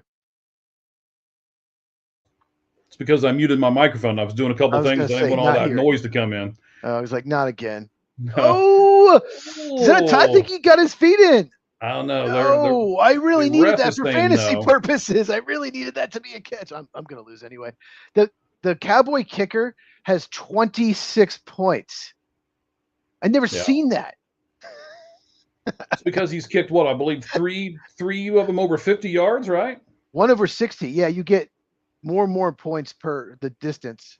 Let's see. Tate Ratledge, the rookie. Did he hold him? Yeah, he did. Yeah. Yeah, he did. So it didn't Just matter. a little. You can't hook around. When you hook around the neck, you're going to get called every time. You can call holding on just about every play. But when you grab around the neck, you're going to get called. Or you tackle the guy, obviously. Yeah, obviously. All right, so what's going to go on here? I mean, we got 13 minutes and 50 seconds left in this game. Dallas cannot let Detroit score here, right? They got to hold him at least a few. They can let him score, but you can't let him get a touchdown. You got to keep it, at least 11. If they're down, let's see, what's it, 15? That's devastating because you don't even guarantee to tie with 2 touchdowns. So obviously you don't want them to score at all, but even to hold them a field goal, you're still okay. You have over 13 minutes left. We've seen a lot of miracles in the fourth quarter this year. I still remember that Titans-Cardinals game. Oops. Yeah, thanks. Appreciate that. Hey, better draft pick. I'm with you, especially at this point. They're already eliminated from the playoffs. Let's just lose every game. Did you see my video? I spent about 2 days at night kind of really researching. I did analytics for all these categories, and then I looked at what teams were when I averaged them all out. Did you see I released a video earlier today? I did not see that one. I will post that one up as soon as we're done with this, but I was doing a lot of stuff for this. I apologize, but I did not see that one today. I'll spoil one team for you, though. Okay, go ahead. So what I did, you guys can check it on my channel at Football with Cheese. Okay. Like I said, I took all these analytical categories, offense, defense. I didn't do special teams. I did do turnover ratio, but I did all of that. And then I took the ratings on certain stats. I did a chart with all the teams and then, averaged them all out and looked at where they ranked. And the Arizona Cardinals should be at least 5-7, maybe 6-6. They are not as bad as they're not down there with other 3-9 teams. They're just not. They should be a lot better than their record. That's one of the teams. And I'll give you another team that's overachieved. Let's see. I got to try to remember. San Francisco's 9-4, and they're more like should be more like 7-6, 6-7. They have they're closer. They're not that much ahead. Only a few spots ahead of Arizona when I did all the analytics. So now Brock Purdy did miss time. They've had no Ayuk. It didn't take that into factor. Injuries. It just on the field play analytics. But Detroit just kicked a field goal, so they're up 30-19, I believe. So then what do you attribute that to? Let's say the Arizona Cardinals, because we got a lot of Cardinals fans with us right now. I know this is the Dallas versus Detroit, and I'm sure we have a lot of those teams fans too. But, from being out here in Arizona, I'm sure I've got a lot of people that are on the channel watching right at the moment who are those fans. I mean, so if they should be better than their record, then by the stats, that's what the players give you. Does that mean that their coaching has not been good? They've made some poor coaching decisions and stuff like that. Is that the difference in the record? Usually coaching is a big part of it. You get out coached and if you get really out coached in games, even if you have more talent, you can lose those games.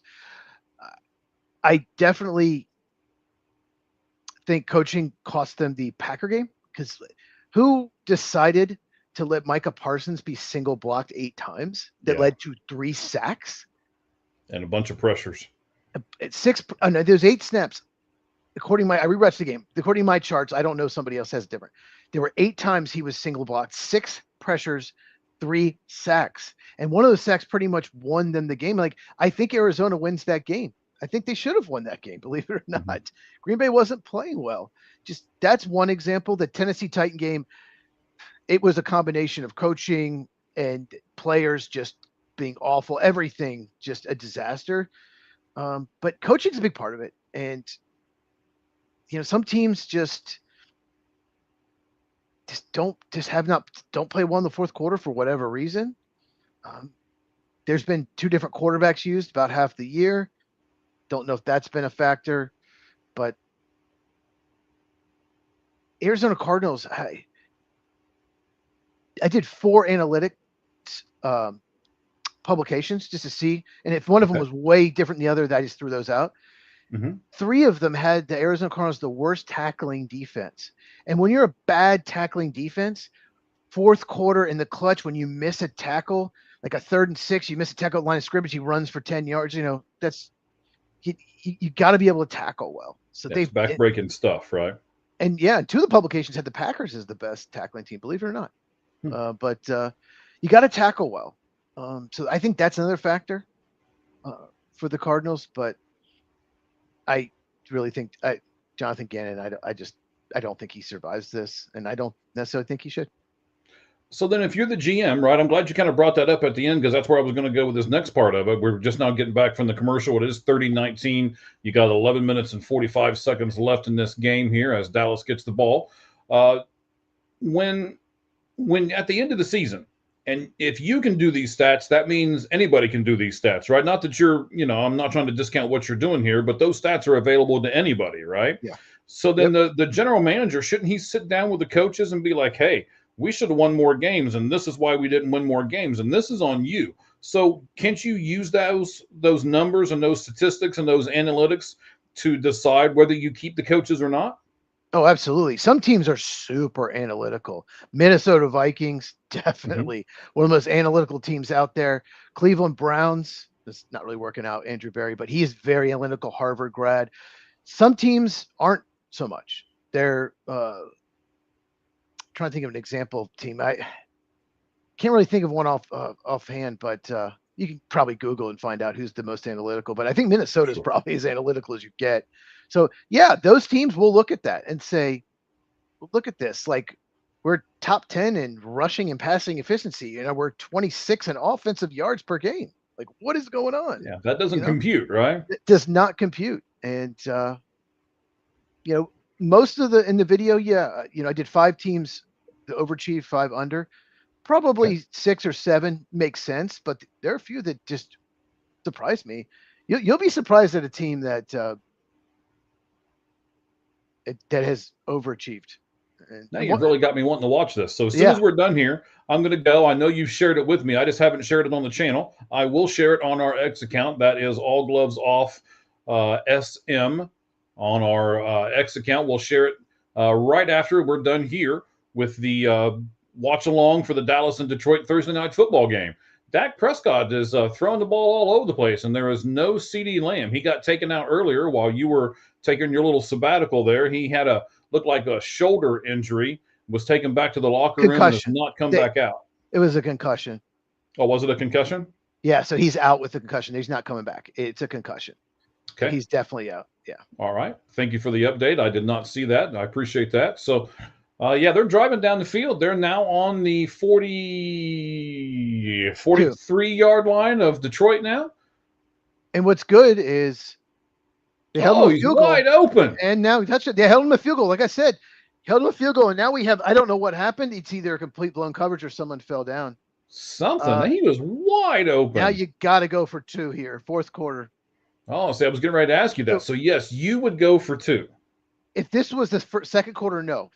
Maybe even early third, no. But fourth quarter, yeah. So, Mika Robinson's in coverage here. He's having to be their number 2 corner because, oh, my God.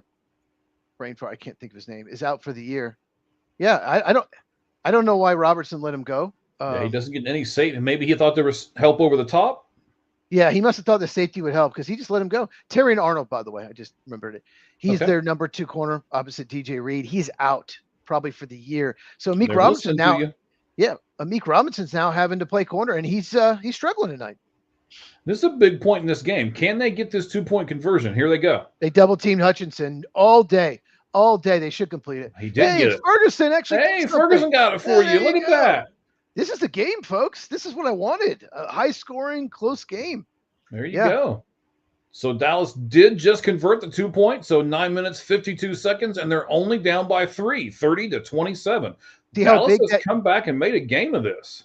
See how big it was holding a field goal. Now it's instead of an 8-point game, it's a 3-point game. Yeah. Changes it. Yep. Changes. By the it way, a ton. Dak, he took the snap. He ran all his errands for the day, came back, and he still had no one near him. Great protection. And what they did is the left tackle and left guard double team Hutchinson, and no one else won. So he just stood there and stood there and stood there. So, yeah. But you said this in the very beginning, right? You're a lot more up on this than what I am. You knew that Dallas probably couldn't stop Detroit. So you're probably not surprised that Detroit scored 30 points, but they haven't scored much in the third and fourth quarters here. Are you surprised that Detroit hasn't been able to put Dallas away? A little bit.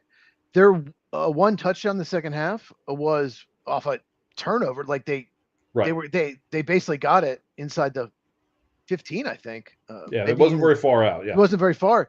But something that Cowboy Reg said is Matt Eberflus has actually done a good job at halftime making adjustments, like he did in the Eagles game, both Eagles games, week 1, 2. If CeeDee Lamb could catch the ball, they probably sweep the Eagles.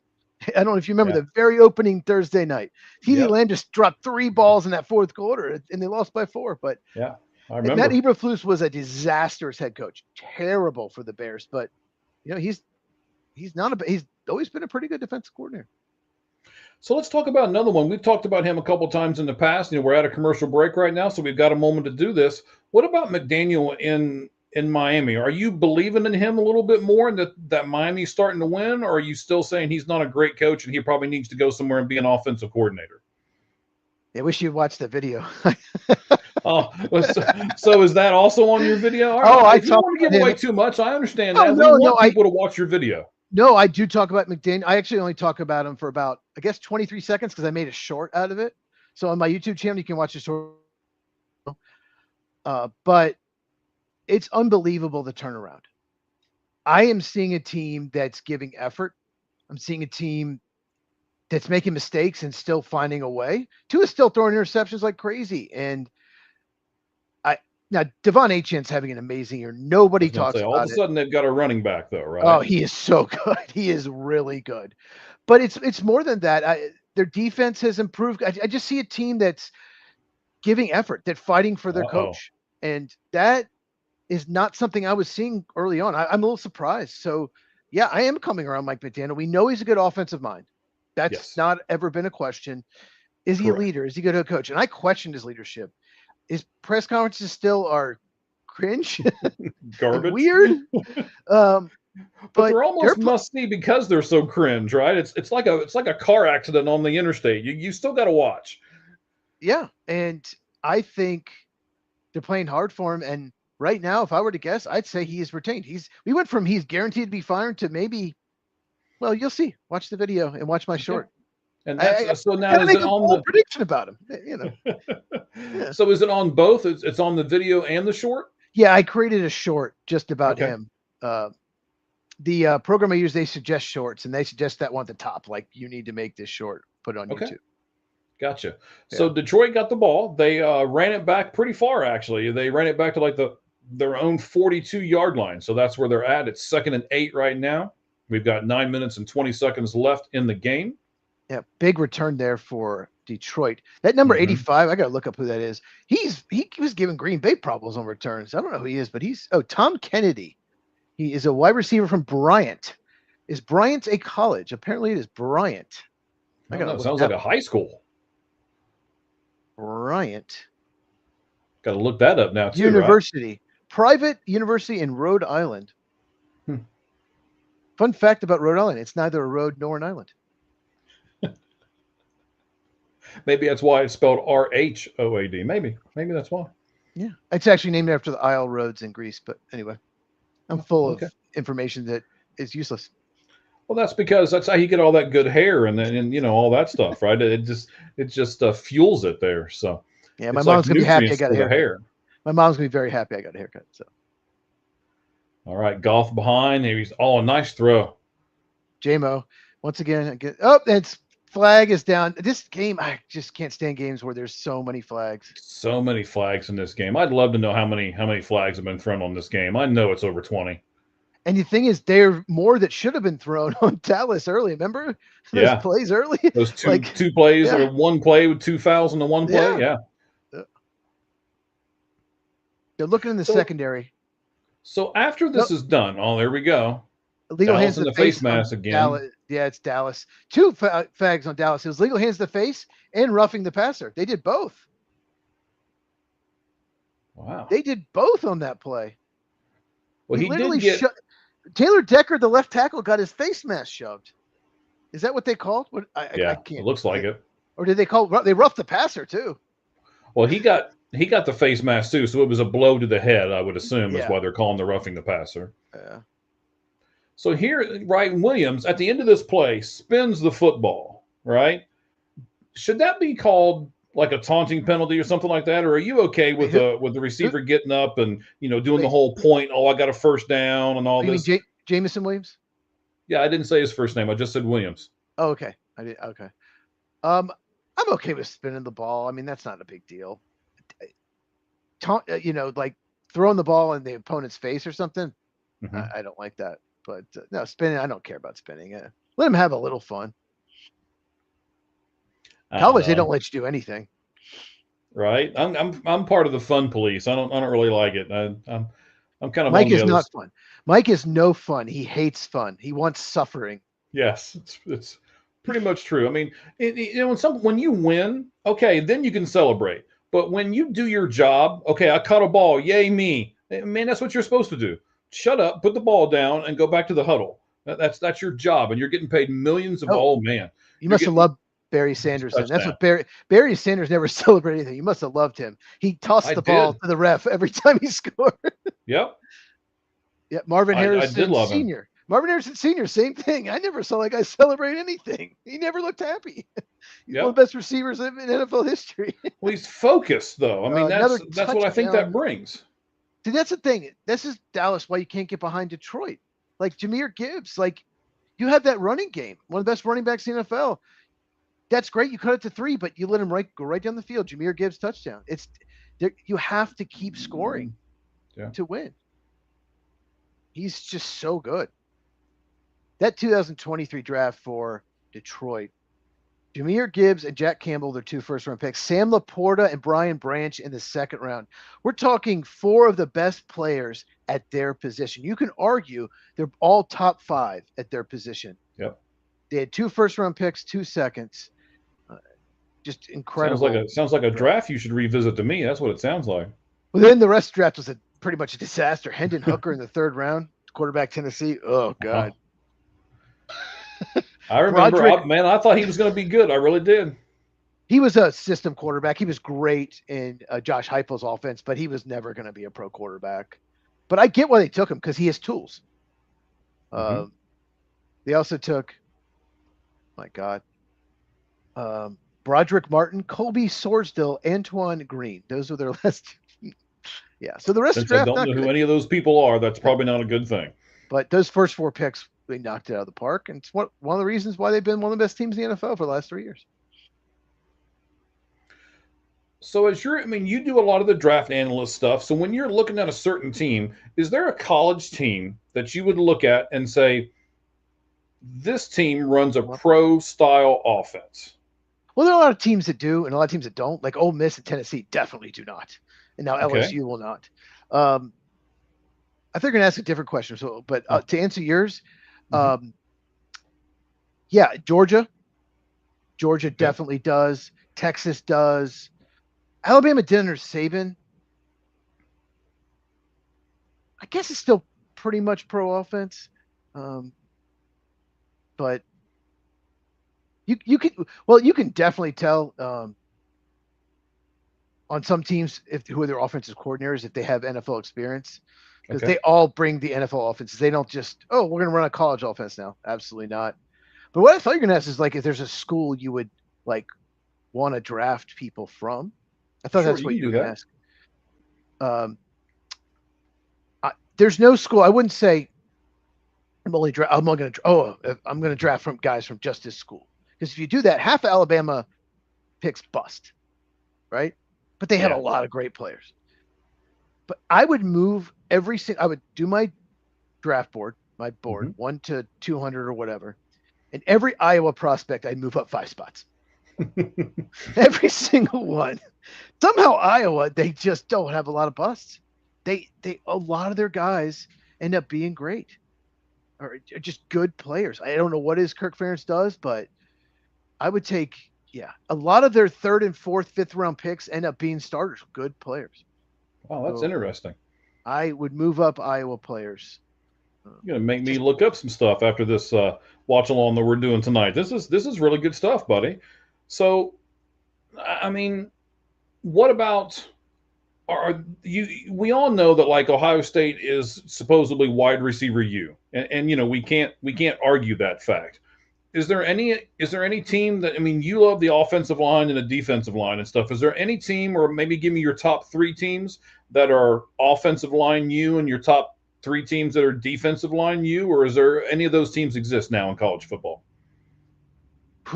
Penn State's had some good pass rushers. I don't know defensive line overall. Penn State's had some really, really good pass rushers. Texas has had some good defensive tackles. I don't know if there's a defensive line U. Georgia, wait, if there is, it's Georgia. I just realized Georgia's had some amazing defensive lines the last 5 years. Offensive line, for a while, Wisconsin was I'm glad you offensive brought them line up because U. I was going to. Yeah, they were for a while, especially if you wanted to run the ball, power running game in the NFL. Yeah. You drafted Wisconsin. I'll tell you, Tanner Bortolini was like a 6th round pick a couple years ago, or a year and a half ago, to the Colts, and he's been outstanding as their center this year, replacing Ryan Kelly. I remember he worked out so well. Why is he falling in the 6th round? Wisconsin center who has like a 90% athleticism? Like, no, it was like 98% off. Why? And he fell. So yeah, Wisconsin. If I'm thinking offensive line, I'm thinking Wisconsin. Maybe not this year, but So earlier when Sons of Star podcast guys were with us, when Dallas and Cowboy Reggie were with us, we were talking about what Dallas needs in the draft this year, and we were talking about tanking and all of that. And I basically asked them, so if they continue to win and they pick like 16 to 20 in the draft, can they still get what they need out of the draft? So they were saying cornerback and safety help. You said yes right away. They mentioned that they thought, safety. Okay. Well, they mentioned that they thought that Ohio State's Caleb Downs was going to go number 1 in the draft. And I didn't really say anything. I let it go. I don't think he's going to go number 1 in the draft. Are you to that mindset, or is it? I don't think a safety's ever gone number 1. I think the highest is like 5th, Sean Taylor and Eric Berry. I could be wrong. If anyone watching knows that a safety going higher, I'm not going to Google it. Yeah, we've got like 230 people with us live right now, so one of them has to know the answer to that question. But safeties, it's just not a premium position. Is it not an important position? It's an important position, but it's been a little devalued because so many teams play too high. You don't play single high. When you played single high, I don't know if you remember the Colts when they had Bob Sanders. Their defense, when Peyton Manning had all these bad defenses, and then he wins the Super Bowl, they finally got a safety to play. Bob Sanders, that deep safety. It can Ed Reed changed the Ravens. When you have that elite safety, it can change your whole defense because you can't. Their range, their instincts, and Sean Taylor, he died. He was like 23. He would have been one of those. He was so talented. Former Redskin. His family was invaded. And he was shot and killed. So sad, but no. First of all, Caleb Downs is incredible. Incredible prospect. I do think he's going top 10 for sure. Top 5 maybe. Depends on the need and how many quarterbacks come out. But the Cowboys, to me, still need front 7 help and offensive line help. I think they need another pass rusher because they don't have Micah Parsons, and they need an off-ball linebacker, and then they really, really good at left guard. You could almost replace anyone else on that offensive line. Well, right guard, okay. Tyler Booker, their 1st-round pick, but guard, they're good. But Cooper Beebe, center, and both tackles could be replaced. So, as you can see by that play, right tackle got completely destroyed. Terrence Steele, the right tackle. So I think sometimes this stuff just works out, buddy. Right. They have 2 first-round picks. So there's a lot they can do. They have their pick and they have the Packers pick. So they can move up. They can move down even more and get more picks. But if there's a specific player, if they want a safety, if they want offensive tackle, they can move in the top 10 and get them because they have those 2 first-round picks. Gives them so many options. Or sit back and just take 2 first-rounders. Yeah. I mean, you're going to get decent players, right? Yeah, can you imagine? Well, they won't get him. Oh God, Arvell Reese. Can you imagine them getting him? Oh my God, he would. They could really use a playmaking linebacker. So I want to go back to, because I don't understand it. Maybe I'm not trying to insult our fans. I'll just insult myself, right? You Okay. said a 2 safety or a 1 safety. Tell me, when you're constructing defensive like this, when do you, like, what team would you play a 2 high safety, and what team would you play a single safety? And talk to me about that a little bit, buddy. Most teams play a 2 high look. Detroit is playing a 1 high right now, a cover 1. So they're playing 1 high. But basically what you do, a lot of teams will play cover 2 or cover 3. Cover 2, Okay. you have 2 deep safeties. We're trying to take away the big play. Okay. Okay. The weakness of cover 2 is the middle of the field. So if you have a linebacker that can drop and cover, then you're okay. If you have a Luke Kuechly, the Okay, Panthers that did makes that. sense. When the Bears had Brian Urlacher, they were fine. They had a great defense. When the Buccaneers had Derek Brooks, they had great defenses because they had a linebacker drop in coverage, because the middle of the field's what's open when you play 2 deep safeties. That's how you beat it. Cover 3 is typically 1 deep safety, 1 safety in the box, and the corners play deep, 3 across. So cover 3, the corners Okay. play deep. So they don't play man. It's a zone corner scheme. So you don't need, when you play a lot of cover 3, like Green Bay Packers, perfect example, they don't have a great cornerback room. You don't need a great cornerback room, but you need good safeties, because 1 safety is in the middle of the field, right? And 1's going to play in the box. So you need good safeties, good tackling safety, and a good center fielder, a guy with range. And the Packers have good safeties. So that's basically cover 2 and cover 3. Almost every team plays some variation of cover 2 or cover 3. And cover 3 is weak in the seams, in between where the corners put the seams, not in the middle of the field, basically in between the sidelines and the middle of the field, the seams. So tight ends usually more vulnerable at tight end. If you have a tight end that can stretch the field, like Trey McBride had a really good game against Green Bay, there's a reason. They play a lot of cover 3. Trey McBride's a really good. He's just really good. He might be one of the best tight ends right now in football. So he's so good. So then, if you play a team like Cincinnati that has 2 really good receivers, are you going to stay in 2 high pretty much all the time because you got both good receivers on the outsides? Yes. So cover 2, you're also going to want to play 2 deep safeties if they have playmakers down the field, speed receivers, they can get down the field. Yeah, like Jamar Chase can get down the field. You have to. When the Packers went to man against the Bengals, you remember that game? Yep. The Bengals started burning them. Yeah, the Bengals started burning them. Jamar Chase 1-on-1 versus Keyshawn Nixon. That was a disaster. They went right back to with Joe Flacco. That was with Joe Flacco. They went right back to zone after that. They tried it for a couple series. And yeah, if you have elite receivers, that playmakers down the field, like everyone is playing zone against Minnesota Vikings, Jordan Addison, Justin Jefferson. Nobody's playing man. Nobody, and you shouldn't, because both those guys can stretch the field. So all right, I like it. It's like a chalkboard lesson for the day. So there we go. Dallas is driving down the field. Again, even if they lose this game, they've impressed me somewhat because they're driving. I mean, Dak Prescott's got over 300 yards now. They showed it earlier. He had 303, and he's done a few more passes since then. He's probably closer to 320, 325 at this point. So they're just saying, it's 300 passing yards in each of his last 3 games, which ties a streak in team history with our good buddy Tony Romo. So now he's tied Romo for that streak. They are on, it looks like, the 13-yard line here, and they're trying to score. All out blitz. Yep, all out blitz. Yep. He just had to throw that ball away. And all out blitz is called cover 0, by the way. It's everyone's in man. No safety help. Good luck. You better get pressure. Yep. But if that works so well right there, why don't you just run that the next play and the play after that? Is there a danger in doing that over and over again? If you keep doing it, the quarterback's going to start. Yeah, without CeeDee Lamb, you're going to do it more often. But eventually the quarterback's going to hit you. The problem with doing it is you're going to hit a deep ball at some point. You're going to have one-on-one and someone's going to get beat. And the quarterback will just start chucking it deep and you're going to hit one. So you can't do it often, but when you do it seldom, a lot of times it does work. It worked there, hit it, throw the ball away. It also won't work if somebody wins right away, like a quick slant. If you have a real quick hitch, quick slant called and they win, then the quarterback can just hit that real quick. So it's very risky. Timeout there called by Detroit. So they have 2 left. Dallas still has all 3 of their timeouts as we get 3 minutes and 50 seconds here left in the game. It's a 3rd and 3 for Dallas, and they are Let's see here. Show me the field, daggone it. They're on the 13-yard line, 3rd and 3.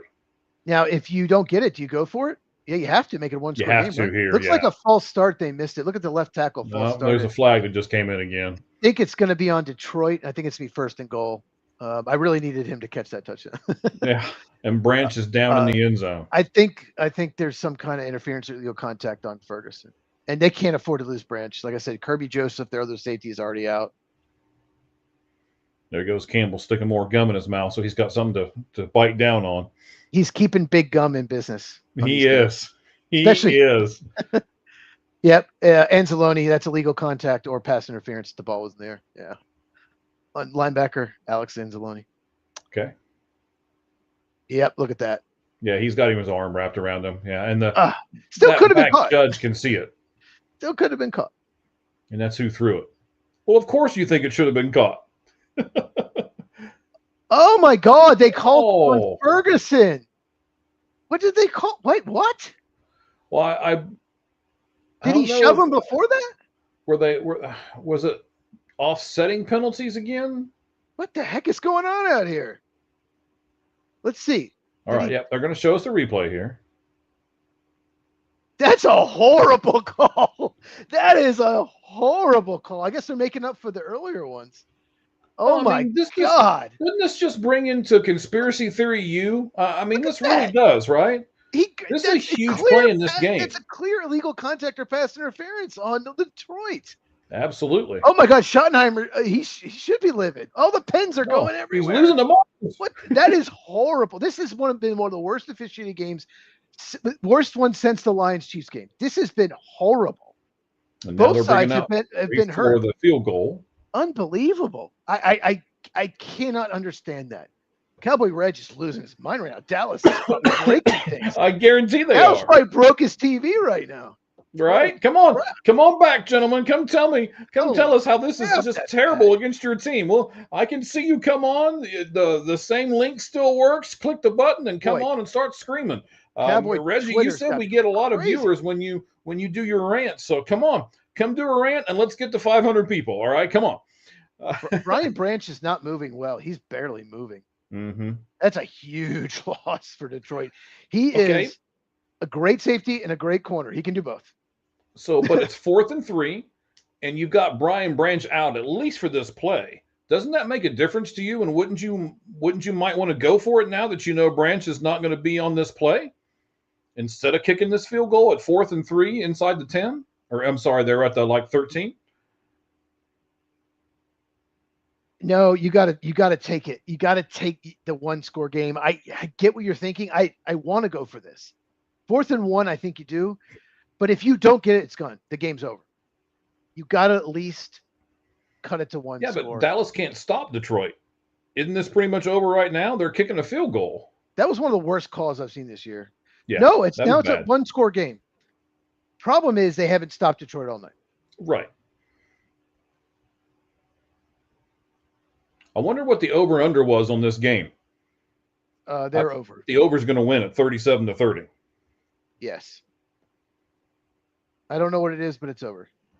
Detroit has done a lot of overs this year. A lot. Because they can score a lot of points. Yeah, and they've got a good quarterback. They got 2 good running backs, right? You've got 1 really good receiver. One really, really good receiver and one pretty good one in Jameson Williams.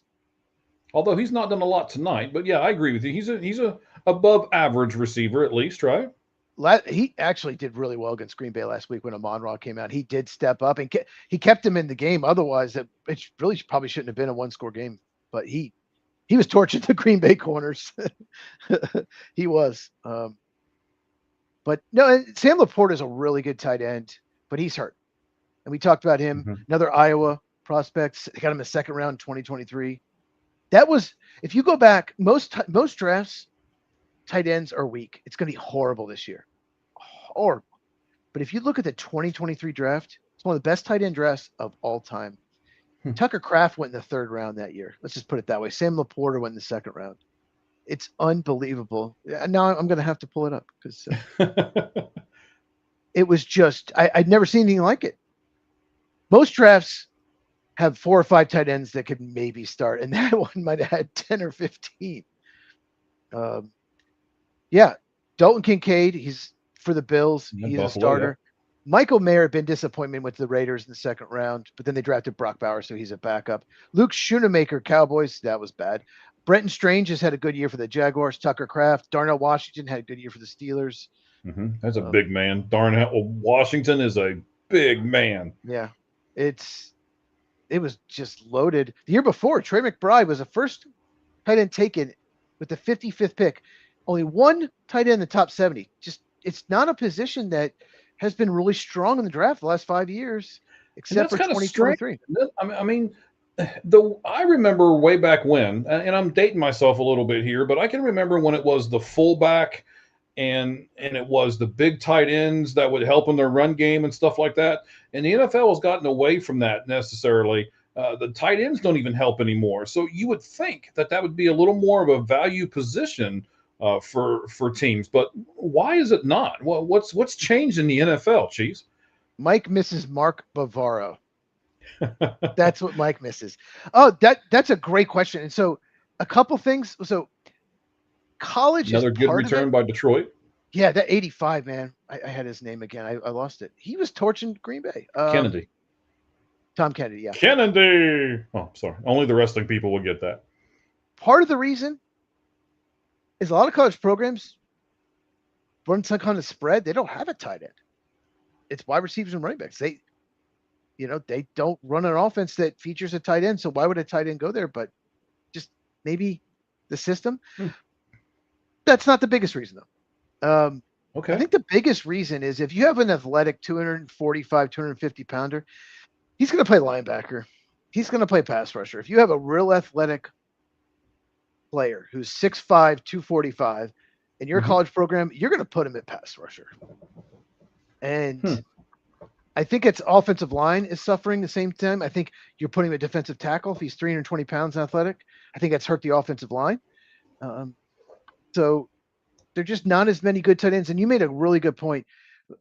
Most teams want their tight ends to more be receivers. Maybe they could chip block for a second, but not be true blockers. We want our tight ends to be able to run routes, get down the field. So they're not blocking as much as they used to. They're playing in the slot. I think you muted your microphone. Yeah, I did. I was doing I was moving around a little bit. So it's more about the offense than it is the, helping the run game. It's more about the actual catching. And Dallas is just killing themselves right now. They simply can't stop this. Used to be they were mainly blockers and they would catch underneath dump offs. And now maybe it's Shannon Sharp. Maybe goes back to that. I mean, I guess Kellen Winslow Sr., I didn't watch him. I was too young. I didn't exist. But once it's a huge advantage. And then Gronkowski, when you have a tight end that can stretch the field, it's a huge advantage. If you get him on a linebacker, they're done. And then Gronk is a perfect example. Linebackers could not cover him because he was faster and more athletic than they were. And safeties weren't big enough to cover him.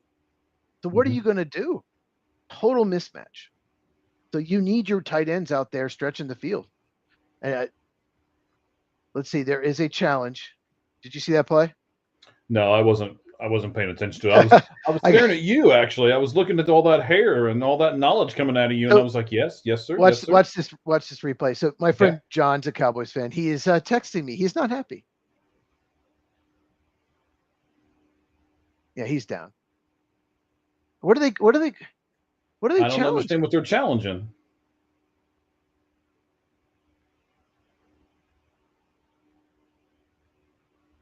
Maybe he was in bounds or not? Keep the clock running? Left knee right down. Oh, inbounds challenge. Okay. So they're looking at, because if he's out of bounds, the clock would stop, but he's inbounds. He is definitely inbounds. And that's a devastating play for the Cowboys there. Absolutely devastating. Amon-Ra St. Brown. Most people thought he wouldn't play. Adam Schefter literally reported probably more likely to play next week. He should be good to go, but probably not playing this week. Not verbatim, but basically he tweeted that earlier today. So amazing. Yeah, he has been. I mean, I don't think Detroit wins this game without him. Probably not. He's been terrific.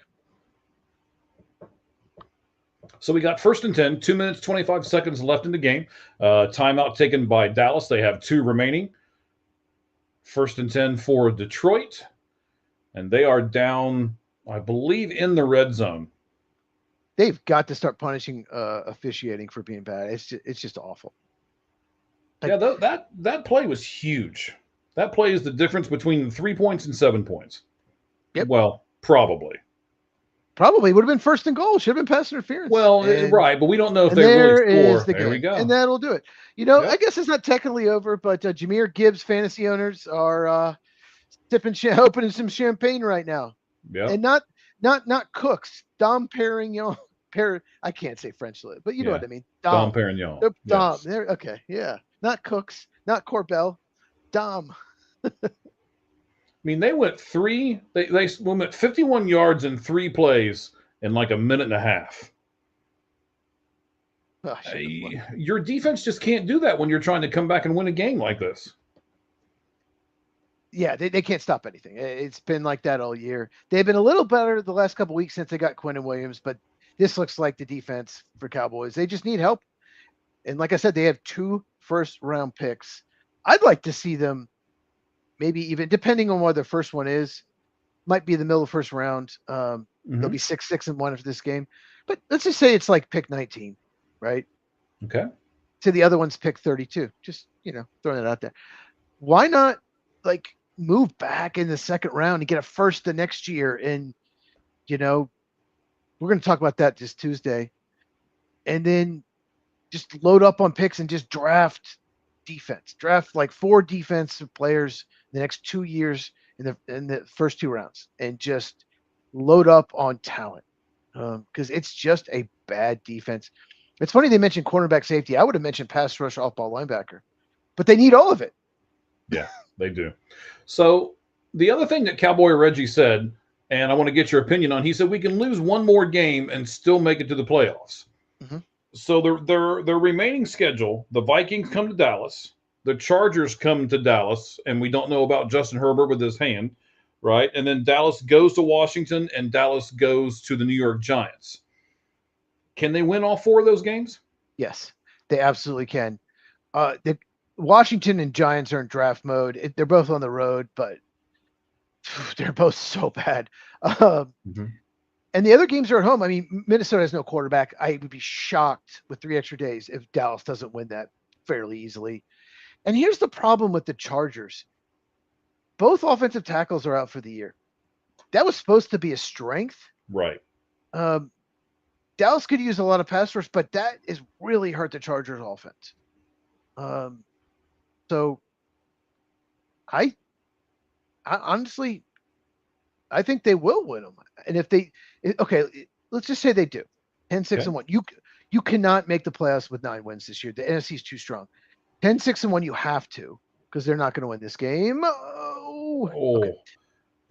We were like, that's on Dak. That was a poor pass. He had Pickens. That was a poor pass on Dak. But okay, now I have to pull up the standings. Here's the thing, though. Detroit just won this game. They have to. Yeah, this game's over. I mean, not technically, but yeah.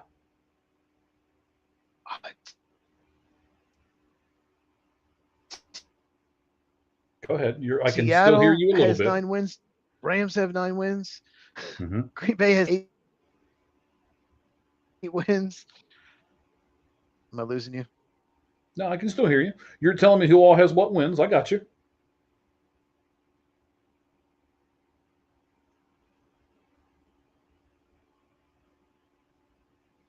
All right, so they're showing it on the screen, right? So Chicago has 9. Yes, I can hear you, sir. Chicago has 9. The Rams have 9. The Eagles have 8. Tampa Bay has 7. And then you've got Seattle with 9, Green Bay with 8, and San Francisco with 9. Then the 3 teams that are kind of in the hunt, like on the outside looking in, would be Detroit at 7-5, Dallas at 6-5-1, and believe it or not, Carolina at 7-6. So they've got to be able to leapfrog 1 or 2 of those teams. I guess the only one, I don't think they're going to leapfrog Seattle. What do you think about that? Can they leapfrog Seattle?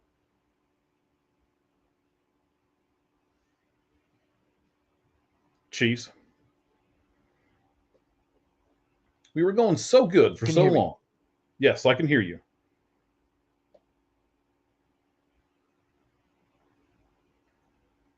If you said something, I did not hear it. No, I'm waiting on you. So let me see if you can hear my question. The question is, can Dallas leapfrog Seattle?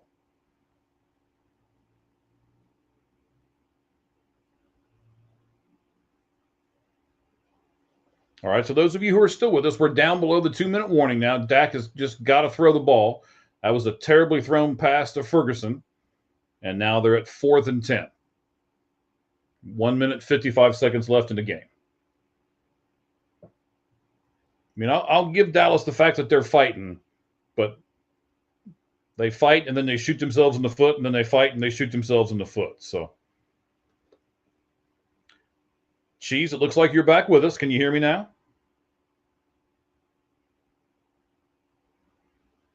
No? Hello? Yes, I got you, buddy. You said hello. I heard you. Hello? Yes. There's a catch over the middle, gives him the first down. If you're talking, I can't hear a thing. Dak is rushing them back up to the line. The refs are stopping the play for some reason. Detroit is pointing as though they got the ball. I don't think there's any way Detroit's going to get this ball. And they must be reviewing the previous play to see where he was at, with his knee down, stuff like that. So, Cheese, can you hear me, buddy?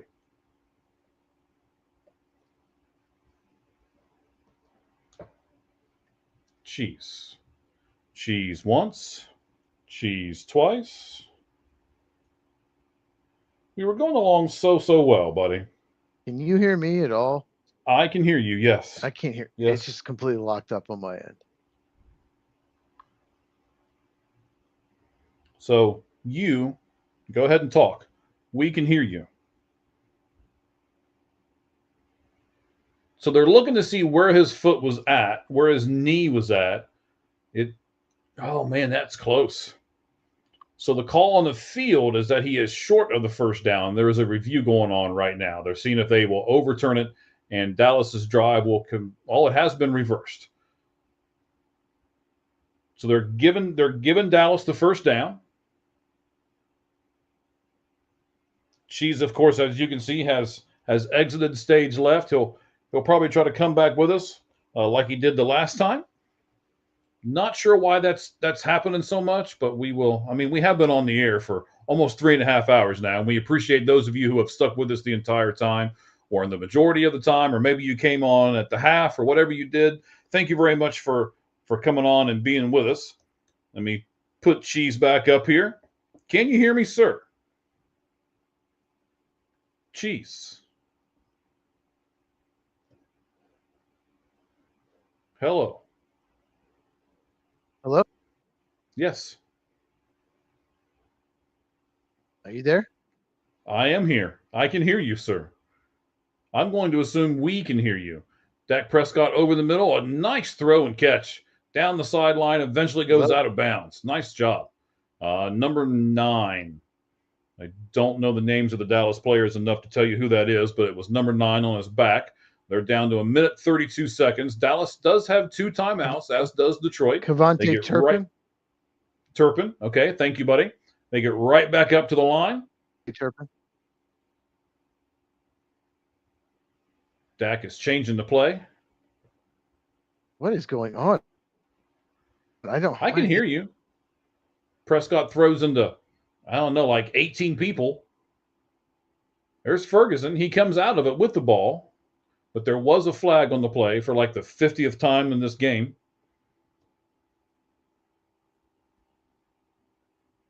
We'll see, and we'll kind of figure out what the flag is. So the penalty was declined, still first down. It was against Detroit.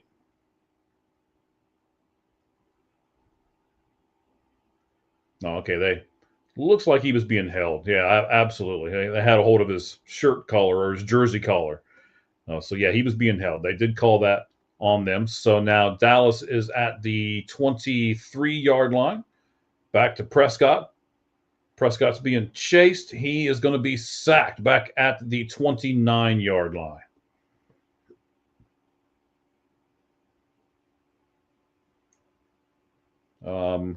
I can't tell you exactly who it is. The last part of his name was Ward.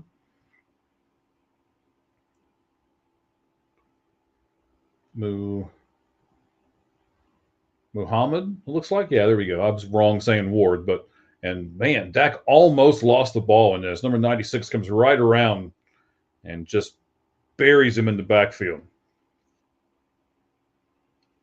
Minute 18 seconds left.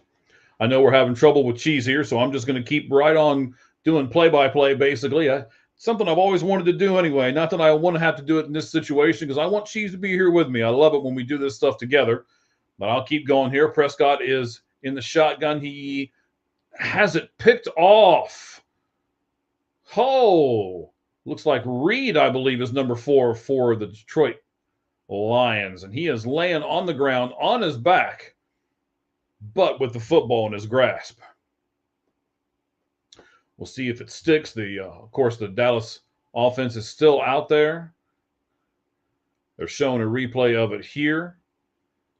It hits the receiver right in the chest. It gets kind of ripped out by Reed, number 4. And does he get possession of it? I don't know there. That's probably going to be reviewed.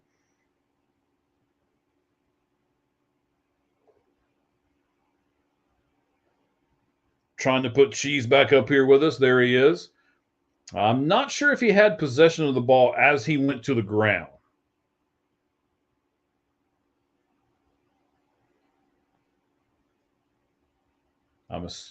So they did give it to Detroit. Detroit's just going to take a knee here. We've got a minute to go in this game, and it's going to be a couple knees, and this game's going to be over.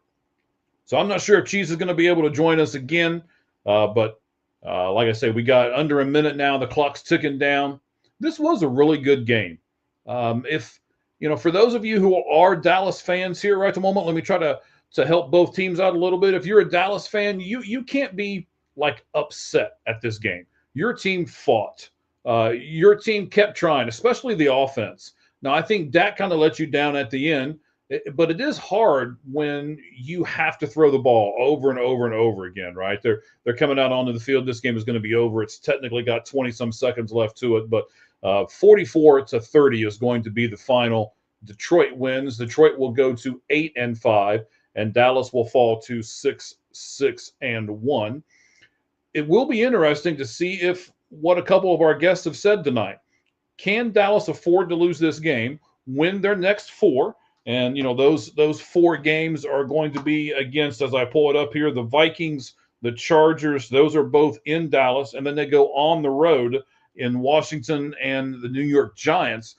If they can win those 4 games, can they still make it to the playoffs? It's going to be a really great question that we'll have to answer as the weeks go on. If you look at the Eagles' schedule, I think they have a really, really easy schedule as well. The Raiders come to them, so they should win that game. The Eagles go to Washington. I guess it will kind of depend on who their quarterback is. If they can get Jaden Daniels back at that point, then the Eagles go to Buffalo. That will be a harder game for them, obviously. And then Washington comes to Philadelphia for the last game of the season. So that's kind of the between those. Right now, Philadelphia is 8-4, so they have a 2-game lead. Is Philadelphia going to lose 2 of those last 4 games? I don't know. I don't think they're going to, right? Raiders, Washington, Buffalo, and Washington again. So I don't think Dallas can win the division. So they're going to have to get that wild card spot. And can they do it? It's going to be a great question. Should they just kind of tank, as we talked about earlier, and go for the draft picks at this point? Because they need a lot of help on defense, as they have shown. They can't stop anybody. So, that's where we're at right at the moment as far as what's going on with all of those things. So if you're a Detroit Lions fan, hey, you guys won tonight. You guys scored 44 points tonight. You distributed it well. You went with Gibbs a lot. Armon St. Brown came back and played for you.